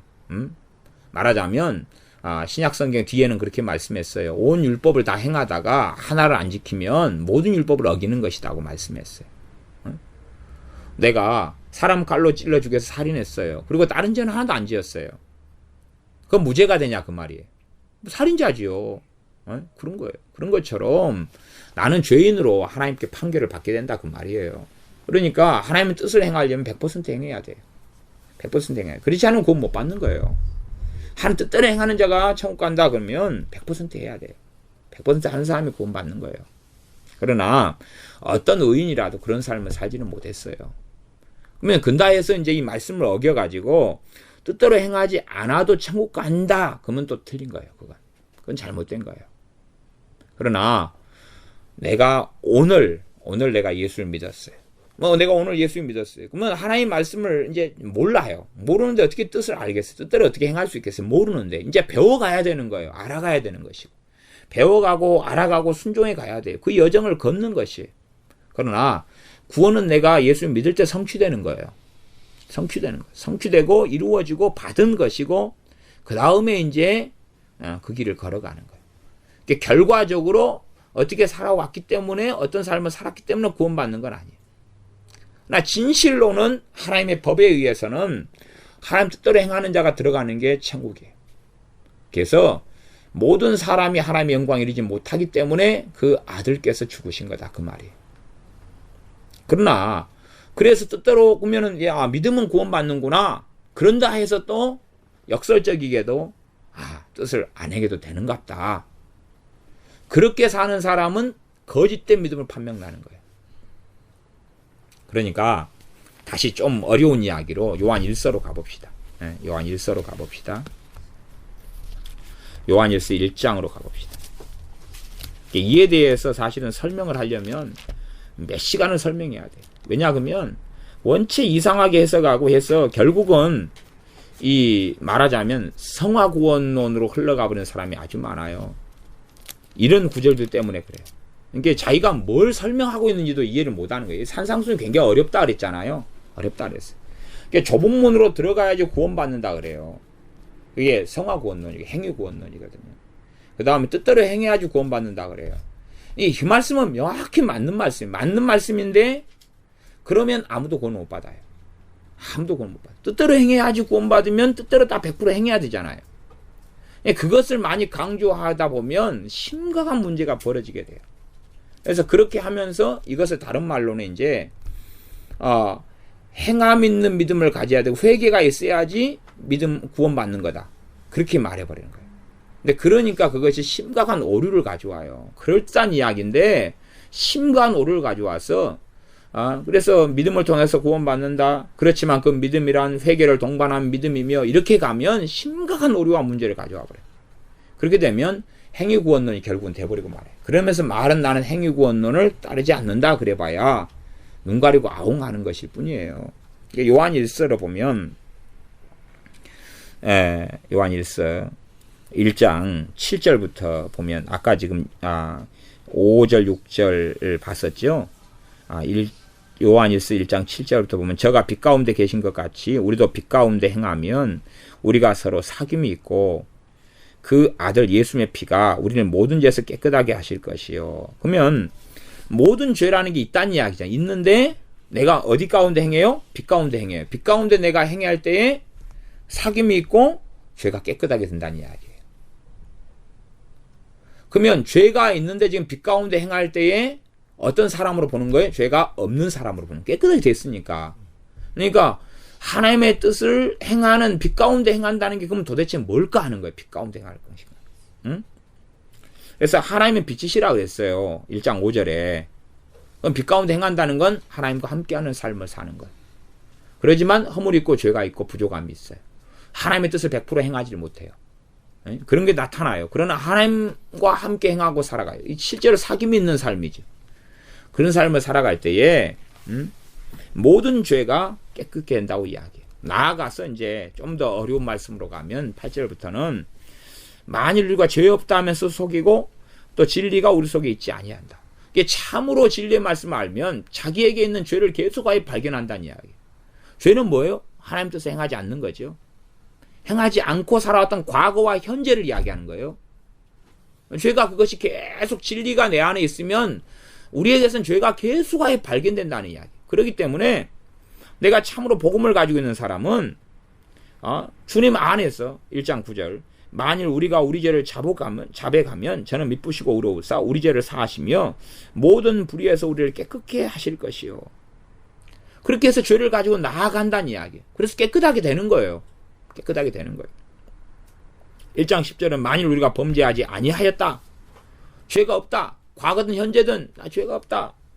그런 사람은 하나님을 거짓말하는 자로 만드는 것이니 또한 그의 말씀이 우리 속에 있지 않다. 그러니까 믿는 신자가 진리가 우리 속에 거한다면 우리 진리는 계속하여 내 과거나 현재에 대해서 우리의 죄를 가리키고 지적하는 거예요. 가리키고 지적하고 보여주는 거예요. 보여주는 거예요. 그렇기 때문에 뜻대로 행한다. 행하는 자가 천국에 들어간다. 하는 것이 결국은 이 첫째 해석은 100% 뜻을 행해야지만 천국에 들어가는 거예요. 하나님의 기준은 그런 것이에요. 불의한 자는 하나님의 나라를 유업으로 받지 못하는 거예요. 두 번째는 이제 당연하게 그 뜻 안에 다 포함되어 있는 것일 수밖에 없는 거지만 그래서 하나님 뜻대로 행하는 것이 이제 신약성의 다른 말씀들과 함께 비추어서 살펴봐야 되는 거예요. 그 다음에 내가 오늘 예수님을 영접하고 내일 죽어버렸어요. 그러면 하나님 말씀대로 모르는데 뜻대로 행할 수 있어요? 없어요? 없어요. 그럼 어떻게 구원받을까요? 믿음으로 구원받는 것이. 당연히. 내가 한편 강도가 예수님을 십자가에 달려가지고 믿었어요. 9시에 달렸을 때는 예수님을 두 강도가 다 욕하고 저주하고 있었어요. 주님을 모욕하고 능욕하고 있다가 한편 강도가 어느 때 아마 12시 이쪽 아쪽 갔다 해가지고 주님을 믿게 되었어요. 주님을 찾게 되었어요. 당신의 나라가 임하실 때, 당신 나라에 임하실 때. 그러면서 다른 강도한테 이제 이분은 죄가 없다. 더 이상 이분에 대해서 욕하지 말아라. 그랬어요. 하지만 그가 정말로 하나님 말씀을 알고 뜻대로 행했느냐 그 말이에요. 그것 가지고 뜻대로 행했다 그러면 지금 신앙생활 하는 사람들은요. 곱하기 1,000만, 100배, 1,000배, 10,000배는 더 했을 거예요. 안 그렇습니까? 그가 십자가에 달려가지고 뭐 헌금이라 냈어요? 감사한금 냈어요? 주일 예배 드렸어요? 아니 기도 생활 좀 했어요? 뭘 했어요 도대체? 한 거 없잖아요. 그걸 한 거 있다고 말하면 정신 나간 거예요. 그건 한 거 없어요. 뜻대로 뭘 행했어요? 뜻대로 뭘 행했어요? 없잖아요. 행할 시간도 없고 행할 여력도 없고 행할 여유도 없는 거예요. 그러나 그 강도는 구원 받았습니까? 안 받았습니까? 구원 받은 것이에요. 구원은. 이것이 복음의 근원이요 기초인 거예요. 그 기초 위에서 이제 이러한 마태복음 7장에 하늘에 계신 아버지의 뜻대로 행하는 자라야 천국에 들어가리라 하는 것을 살펴봐야 되는 것이. 그런 것이지 그냥 뜻대로 행해가지고 마지막 도달하는 거 죽기 직전에 이제 뜻대로 다 행했으니까 천국 들어간다. 그러면 아무도 들어가지 못한다는 사실이에요. 그러면서 이제 22절에는 일상적인 말씀으로 예를 듭니다. 그날에 많은 사람 나들이 되 주여 주여 우리가 주의 이름으로. 그래서 그 뜻대로를 이제 좀 많은 사람이 이 행위 구원을 성화 구원으로 바꾸기 위해서 좀 완화를 좀 시킵니다. 완화를 시키는 게 예수님이 주인 되는 삶을 살아야 된다. 실제로 주여 주여 입으로만 주여 주여가 아니라 실제로 예수님이 주인 되는 삶을 살아야 구원받는다. 그러지만 주인 되는 삶도 말장난이에요. 그것도 말장난이에요. 100% 주인 되는 삶이 누구에게 얼마나 있겠어요. 그게 없으니까 죄가 있는 거예요. 어찌됐든 간에 이제 많은 사람들이 결과적으로는 이게 이제 심판날에 벌어진 일이니까 이건 주님이 거짓말 하신 건 아니에요. 심판날에 벌어질 일을 주님께서 지금 명백하게 지금 예언하신 거예요. 그러니까 많은 사람들이 주의 이름으로 선지자 노릇을 했고 주의 이름 귀신을 쫓아냈고 주의 이름으로 많은 권능을 행했다고 말하면서 내가 당연히 구원받아야 되지 않겠느냐고 항변한다 그 말이에요. 그런데 주님께서는 그때 내가 저희에게 밝히 말하되, 왜 심판주가 주님이시니까 밝히 말하되 내가 너희를 도무지 알지 못하나니 불법을 행하는 자들아 내게서 떠나가라. 불법을 행한 자들이 악인이지요. 그러니까 지금 의인과 악인에 대한 말씀을 주님은 계속 하고 있는 거. 불법을 행하는 자들아. 그러면 이런 사람은 어떤 삶을 살겠어요? 선지자 노릇을 하고, 그러면 선지자 노릇도 사실은 주님의 선지자 노릇을 했지만은 정말로 주님의 뜻을 전달했을까요? 아니겠죠? 주님의 이름을 빙자해가지고 뭔가 환상을 보고 꿈을 보고 귀신이 준 걸 보고 사람을 조종하기 위해서 해왔겠죠? 그 다음에 주님의 영광을 위해서 해왔겠어요? 선지자 노릇을? 아니겠죠? 그 다음에 귀신을 쫓아내고, 그 다음에 병을, 많은 권능을 행했어요. 근데 주님의 영광을 위해서 그랬겠어요? 아니겠죠? 자기교회 부흥이나 성장이나 인정이나 명예나 높아짐이나 돈이나 명예나 이런 것들이겠죠. 그런 것들을 위하여서 한 거예요. 그러니까 불법이라고 판명된 거예요. 정말로 주님을 위한, 주님의 영광을 위한 삶을 살지라는 거예요. 그러니까 이들이 선지자의 자리에 있었는지는 모르고 주의 종의 자리에 있었는지는 몰라도 불법을 행한 자가 될 수밖에 없는 것이에요. 이들은 내가 주님을 믿었다고 주장하겠죠. 그러나 그 믿음을 주님은 참 믿음으로 인정하시지 않는 거예요. 아니, 맨 처음에는 참된 믿음이었을 거라고 저는 생각해요. 그러나 조금 지나서 배교자가 되고 배신자가 되었다. 마귀의 종이 되었다. 에? 주님이 정말로 주인된 삶하고는 다른 길을 걸어갔다. 이랬다면 이 결과가 벌어지는 건 당연한 것이에요. 그래서 의인된 삶과 불의한 삶에 대해서 불법한 삶, 악인의 삶에 대하여 이게 정말 악인이죠. 왜 악인이냐 그러면 하나님 준 은혜를 그것을 이러한 세상 속에서 이런 악한 것들로 변절시켜가지고 만들어가는 것이니까 그래요. 예수의 이름을 통한 권능을 그것을 하나님을 모욕하면서 자신의 영광을 위한 것을 영달을 위한 것을 만들어가니까 얼마나 악한 자가 되냐 그건 말이에요. 그러면서 하시는 말씀이 이제 하나님께서 원하시는 우리 주님께서 원하시는 의로운 삶이란 24절부터 말씀하는 거예요. 말씀을 지켜야 된다. 24절 그러므로 누구든지 나의 이 말을 듣고 행하는 자는 그 집을 반석 위에 지은 지혜로운 사람 같다. 행하는 사람이 그렇다. 비가 내리고 창수가 나고 바람이 불어 그 집에 부딪히되 무너지지 아니하나 이는 주초를 반석 위에 놓은 연고다. 행하는 사람이 반석 위에 집을 지은 사람이다. 언젠가는 비도 내리고 창수 나고 바람도 불 것이라는 거예요. 환란이 올 것이라는 거예요. 고난이 올 것이라는 거예요. 어려움이 올 것이라는 거예요. 그러나 말씀을 행하는 사람은 그걸 승리할 거다 그 말이에요. 승리할 거다. 승리할 거다는 거. 물론 주님께서 깔고 있는 것 중에 하나는 아마 저는 심판도 깔고 있다라고 저는 보여집니다. 악인의 형통처럼 형통하게 살다 죽는 경우 많잖아요. 그러니까 심판때가 되면 중국의 과거 모택동이라든지 중국 공산당이라든지 북한의 김일성 편하게 살다 죽었잖아요. 지가 최고 권력이 아니에요. 김정일이도 좀 고생 좀 했지만 어쨌든 지가 최고 대빵했잖아요. 죽이고 싶은 사람 죽이고 살리고 싶은 사람 살렸잖아요. 그러니까 창수가 나고 부딪히고 그랬다고는 보기 어려울 수도 있어요. 그러니까 결국은 기본적으로 깔려있는 말씀은 심판이죠. 심판 때 되면 견디지 못하는 것입니다. 26절 나의 이 말을 듣고 듣긴 들었어요. 안 듣는 사람도 많은 거죠. 안 듣는데 어떻게 행해요? 행할 수가 없죠. 이 말을 듣고 그 다음에 듣고 행하는 사람이 있고 행하지 않는 사람이 있다 그 말이에요. 말씀에 순종하는 사람이 있고 순종하지 않는 사람이 있다 그 말이에요. 듣기만 하고 즐기는 사람이 있다 그 말이에요. 듣고 행하지 않는 사람은 그 집을 모래 위에 지은 어리석은 사람 같다. 그러면은 저는 하나님의 사랑이 말씀을 듣는 사람이라는 이야기는 믿는 사람이나 믿으려고 하는 사람이라고 보여져요. 그러면 믿는 사람이라고 한다면 그들이 살아있을 때 이런 풍파가 치도록 저는 한다고 합니다. 그래야지만이 자기의 현 주소를 발견하니까.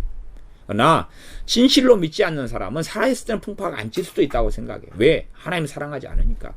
그래서 현 주소를 볼 수 없도록 되니까. 혹은 살아있을 때 풍파가 쳐가지고 무너진 다음에 다시 바르게 하나님께 나오는 사람이 있고 무너짐 가운데 못 일어서는 사람도 있을 거예요. 그래서 풍파는 내 믿음의 현 주소를 보여주는 거예요. 이 비가 오고 창수가 나고 홍수죠. 바람이 불고 이것은 고난이고 환란인데 이것이 내 믿음의 현 주소를 보여주는데 이때 승리하는 사람은 주님의 말씀을 듣고 행하는 사람이 승리한다 그 말이에요. 심판 때도 견디고 이기고 이겨나고 그 다음에 이 땅에서도 고난과 환란을 승리하고 일어난다 하는 말씀입니다. 26절에 그 집을 모래 위에 지은 어리석은 사람은 이 말을 듣고 행치 아니하는 사람이다. 나의 이 말을 듣고. 그래서 이 말씀이 마태복음으로 한다면 5장, 6장, 7장이 이어졌어요. 비가 내리고 창수가 나고 바람이 불어 그 집에 부딪힘에 그 무너짐이 심하니라. 이렇게 해서 주님의 산상수훈이 마태복음에 있는 산상수훈은 맞춰지게 되어집니다. 그러니 정말로 불법을 행하는 사람하고 하나님의 뜻대로 행하는 사람이 천국에 들어가리라 하는 것을 가지고 하나님의 원하시는 의로운 삶을 이야기하고 의인된 삶을 요구하시는 거예요. 평이하게 단순하게 말씀하자면 의인된 삶을 이야기하고 의로운 삶을 이야기하고 의로운 삶을 산 사람이 천국에 들어가고 심판을 이긴다는 말씀이에요. 의로운 삶을 산 사람이 천국에 들어간다는 말씀이에요. 마찬가지로 그것은 구약에서부터 항상 맞았던 말씀, 옳았던 말씀이에요. 그 다음에 신약도 마찬가지예요. 의로운 삶을 그대로 똑같이 요구해요. 그 기준은 절대 변하지 않았다는 사실입니다. 그걸 변결시켜보면 안 돼요. 이게 믿음으로 내가 구원을 받는다는 것이 이 의로운 삶을 변개시켜버리면 안 돼요. 이것을 변화시켜가지고, 의로운 삶을 산 사람이 구원받는다. 근데 이제 믿음으로 구원받으니까 의로운 삶은 살 필요가 없다. 그렇게 가면 그건 거짓된 복음이 되는 거예요. 믿음으로 구원을 받는 게 진실이고 사실이고, 의로운 삶을 살아야 구원받는 게 진실이고 사실이에요. 두 개 다 사실이에요. 두 개 다 사실이에요. 두 개는 부딪히거나 상충되는 게 아니에요. 부딪히거나 상충되는 걸로 가면 잘못된 거예요. 말하자면 한편 강도가 거기서는 믿음으로 구원받았어요. 그 다음 의로운 삶이 있었어요? 없었어요? 없었어요. 예수님을 통해서 얻은 의 말고는, 믿음으로 얻는 의 말고는 없었어요. 그래가지고 강도가 이제 십자가에 죽었으니까 망정이에요. 다리가 부러져서 죽임을 당했어요. 그러나 풀려나가지고 생활을 하고 삶을 산다고 생각해보세요. 아마 그는 살인자고 석방됐으나 직장이 없을 거고 직업이 없을, 가족관계 다 파괴됐을 거예요. 그런 가운데서도 이제 의로운 삶의 시간이 있기 때문에 요구받아요. 의로운 삶 요구받아요. 그 길과 여정을 걷지 않으면 그는 그 신앙과 믿음은 주님께서 인정하지 않아요, 이제. 그러니까 그가 거기서 죽었으니까 천국에 들어갔던 거지, 살아있으면 저는 아마 그는 천국에 들어갈 가능성이 꽤 떨어졌을 것이다, 그렇게 봐요. 우리의 의로운 행위로 구원받는 건 아니에요. 구원은 선물이에요. 선물이에요. 나 참으로 구원받은 사람이 그 큰 구원을 등한히 여기지 않는 길은 의로운 길과 삶을 사는 거예요. 시간이 있기 때문에 정말로 참된 믿음을 가진 사람은 누가 역사해요? 성령의 역사예요. 성령의 역사하는 길에 순종해 가야 돼요. 성령의 역사하는 길과 여정에 순종해 가지 않으면 이제 주님하고 상관없는 사람, 주님을 배신하고 배역한 사람들이 이제 더 이상 성령의 역사를 안 하셔요. 불신자가 되죠. 그러면 구원 얻는 믿음 어떻게 해버려요? 거둬버리시는 거예요. 구원 얻는 믿음을 하나님의 선물로 내게 줘요. 이것이 사라져버리면 나는 불신자니까. 사라져버리면 구원 못 받는 거예요. 구원 얻는 믿음을 하나님이 언제 거두실런지 안 거두실런지는 몰라요. 물론 하나님의 은사와 부르시면 후회는 없어요. 후회는 없다는 것이 한 번 준 다음에 안 빼앗는다는 이야기는 아니에요. 한 번 구원 얻는 믿음을 준 다음에 안 빼앗는다는 이야기는 아니에요. 왜 그게 사실이다면 성경은 왜 끊임없이 배교와 그 다음 타락을 이야기하겠어요? 그럴 일이 없겠죠. 그러니까 그것에 대해서 자기 자의적으로 마음대로 또한 이 난해한 말씀, 어려운 말씀을 해석해가 말장난을 하면 안 되는 거예요. 왜냐하면 성경은 명백하게 하나님의 은사와 부르심에 후회가 없는 것은 하나님의 그 큰 광대하심과 은혜와 긍휼하심과 자비하심에서 오기 때문에 그래요. 그런 다음에 성경 66권은 밝혀놓았어요. 그 큰 구원을 등한히 여기는 사람은 피할 수 없다고. 피할 수 없다는 이야기는 그 큰 구원을 주셨다가 이제는 다시금 수고하신다는 이야기. 1만 달란트 탕감받은 사람이 1만 탕감받았다가 수거되잖아요. 다시 무효가 돼요. 백지화가 되는 거예요. 그게 하나님의 뜻 안에 이루어지는 일이기 때문에 하나님 그 뜻을 밝혀놨는데 후회할 일이 뭐가 있어요? 주시는 것도 후회할 일이 없는 거고 거두는 것도 후회할 일이 있는 게 아니에요. 사람처럼 뭔가 계획을 해놓고 하는 게 아니라 하나님의 말씀 66권은 그 계시와 뜻이 밝혀져 있는 거예요.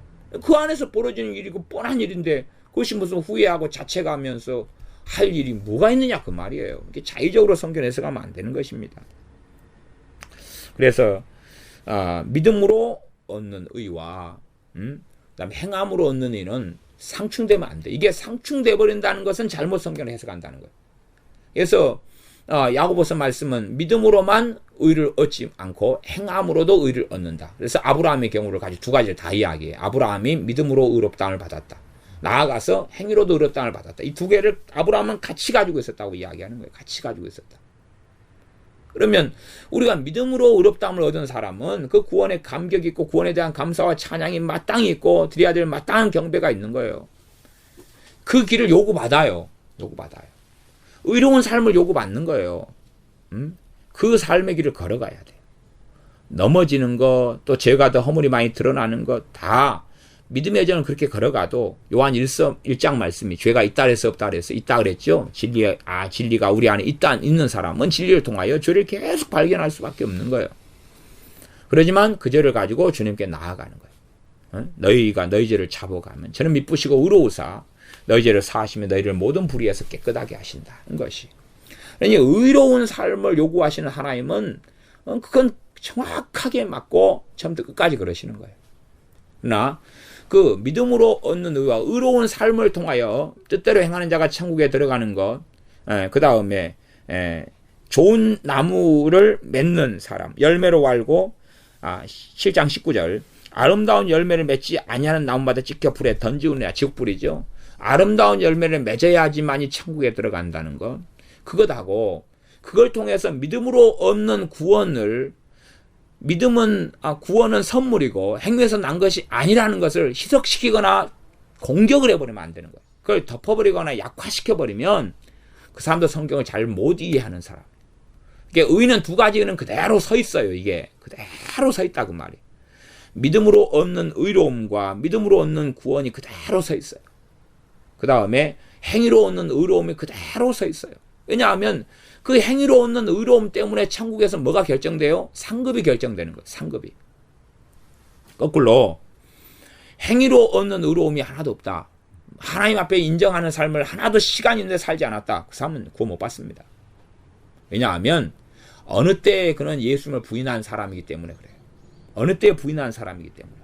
어느 때 부정해버렸기 때문에 의로운 삶의 길을 걸어갈 수 없어요. 의로운 삶의 길을 걸어갈 수 있는 능력은 성령님으로부터만 옵니다.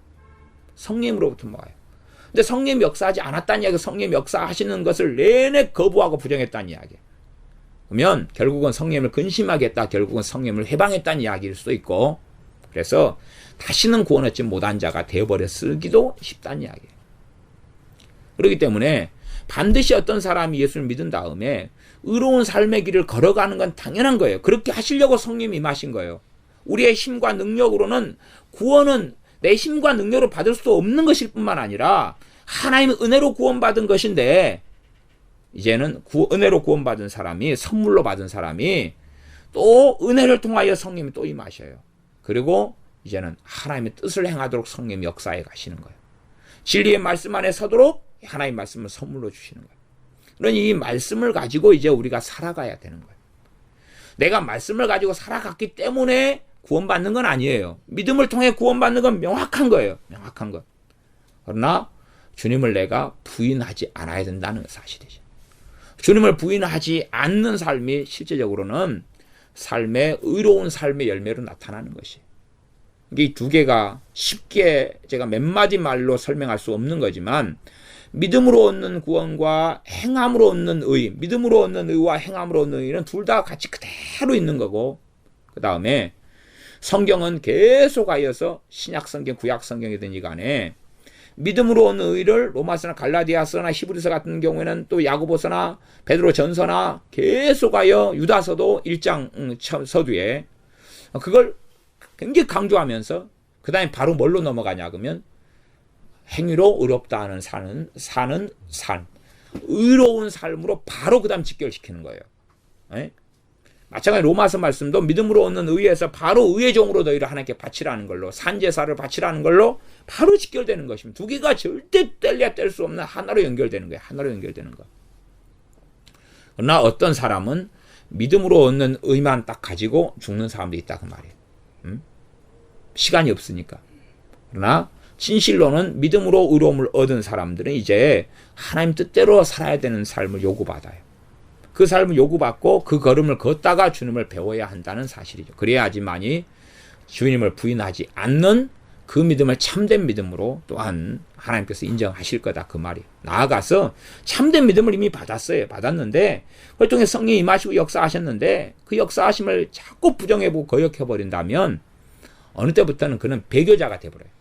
그래서 주님을 부인하는 자가 되고 구원 얻는 믿음이 사라져버려요. 주님을 걷어버리시는 거예요. 그러니까 그 사람은 그래도 종교인으로 남아있을 수 있어요. 그러나 구원은 못 받아요. 왜? 구원 얻는 믿음을 걷어버리시니까. 성령님이 계속 역사하시는데 그것을 그가 이제 부정해버리면 그러면 생명체에서 이름이 흐려지고 지워져 버리는 거예요. 그런 사람들도 실제로 많이 있다는 사실을 우리는 기억하고 생각하고 알아야 됩니다. 그래서 그런 배교에 대해서 신약성경은 끊임없이 위험성을 이야기해요. 그러나 한편으로 굉장히 또 위험한 게 뭐냐 하면 이 마태복음 7장 같은 말씀을 통해서 믿음으로 얻는 의가 정확하게 이 행위로 얻는 의하고 연결되어서 바르게 설명되지 않고 이것만 강조되어 가지고 행위 구원론으로 흘러가 버리면 그래도 예수님을 부인하는 사람이 돼버려요. 그래서 믿음이 사라져버려요. 믿음으로 얻는 구원이라는 구원의 확실성도 사라져버려요. 구원의 확신도 사라져버려요. 왜? 배교자가 됐기 때문에. 그리고 이제 구원 얻으려고 애를 쓰는 거예요. 왜? 뜻대로 행해야지 구원받는 거잖아요. 그러니까 애를 쓰는 거예요. 100% 도달하려고 애를 써요. 그러나 100%는 도달할 수 없어요. 이게 무서운 거예요. 그래서 마태복음 7장을 잘못 해석하고 잘못 생각하고 이 말씀 속에 자기를 쫙 비춰보면 나는 구원받을 수 없는 사람이라는 걸 첫째는 봐야 된다 그 말이에요. 뜻대로 행하는 자가 하나님 나라에 들어가는데 내가 어떻게 뜻대로 행했어요? 나 하나님 나라에 못 들어가는 사람인 거예요. 그러니까 하나님의 긍휼과 자비와 은혜만으로서 그 구원을 구할 수밖에 없는 사람이에요. 그리고 메시아가 필요하고 구원자가 필요한 사람. 그러니 내 구원자 대신 예수님을 통해서 이제 용서받고 사함받고 예수님을 통해서 얻는 믿음으로 의를 얻는 거예요. 그래서 그 뜻대로 행했다는 걸 의지요, 의. 이걸 믿음으로 그 의를 얻는다 그 말이에요. 그러니까 이제 천국에 들어간 사람이 되는 거죠. 천국을 소유한 자가 된다 그런 말이에요. 그 다음에 이제 이 말씀이 또한 우리에게 요구하는 건 변화되는 게 아니에요. 폐해진 게 아니고 계속 우리에게 동일하게 요구한다 그 말입니다. 그래서 이 말씀을 7장 말씀을 통해서 구원론을 만들어버리면 안 돼요. 참 끔찍한 참사가 나타납니다. 이런 위험한 길을 걷는 사람 중에 한 명이 큰 믿음 교회 이런 양반 같은 사람은 굉장히 위험한 길을 걷습니다. 또 산상순을 굉장히 강조하는 사람들 가운데서 위험한 길을 걷는 사람들이 굉장히 많아요. 굉장히 많기 때문에 참 이 말씀이 산상순이 그런 의미에서 역사적으로 정말 많은 사람을 변화시키기도 했지만은 정말로 저는 실제로 정말로 더 많은 사람을 지옥에 보내버린 말씀이 되어버리는 그런 심각한 위험이 있다라고 보여져요. 이게 정말로 내가 이 주님께서 하신 말씀을 누구를 의지하여 지켜가야 되는 거예요? 주님을 의지하고 성령의 도우심을 통해 지켜가야 돼요. 근데 성령의 도우심이나 역사는 내가 참된 믿음 안에 거하고 있을 때만 역사하시는 거예요. 그러니까 성령의 도우심과 역사가 없으면서 이걸 지켜가려는 건 정말로 험난한 수고와 길을 걸어가는 게 되는 거예요. 험난한 수고와 길을 걸어가는 거예요. 그래서 그 길이 여정이 쉽지 않지요. 쉽지 않으니까 더 행위구원론 속에 빠져버려요. 구원받으려고 발버둥을 쳐버리는 거죠. 주님 안에 쉼과 안식도 못 누리게 되는 일이 벌어집니다. 기도하겠습니다. 아버지 하나님께서 우리 주님을 통하여 또한 주님께서 요구하시는 의로운 삶으로 인한 부르심을 봅니다. 말씀을 듣는 사람만이 아니라 행하는 사람이 되게 하여 주시옵소서. 또한 열매를 가지는 사람이 되게 하셔서 주님 때문에 아름다운 열매들을 맺는 우리가 되게 하여 주시옵소서. 그러나 말씀을 잘못 해석하고 생각하여 행위구원론, 성화구원론 속에 빠지는 어리석음이 아니라 우리는 명백하게 하나님 뜻대로 행한 사람들이 아니었고 또한 지금도 하나님 뜻을 정말로 많이 어기고 살아가는 사람들입니다. 그러나 믿음을 통해서 의롭다 하심을 주셔서 구원의 반열에 서게 하시며 또한 구원을 선물로 주심에 감사를 드립니다. 또한 뜻대로 행하는 자라야 천국에 들어가리라는 명백한 하나님 뜻을 알기 때문에 우리가 내 힘과 내 의지가 아니라 주님 의지하고 성령의 도우심을 통하여 말씀에 따라서 하나님의 뜻을 준행하려고 살아가는 우리가 되어져야 함이 마땅하온즉 우리가 하나님 뜻대로 살아가는 그러한 길과 여정을 걸으며 하나님을 기쁘시게 하는 우리가 되게 하여 주셔서 주님을 부인하는 사람들이 아니라 오히려 은혜로 불러주신 우리로 인하여 아버지께서 영광을 받으시면서 영광의 찬미가 되는 우리가 되게 하여 주시옵소서. 예수님의 이름으로 기도하옵나이다. 아멘.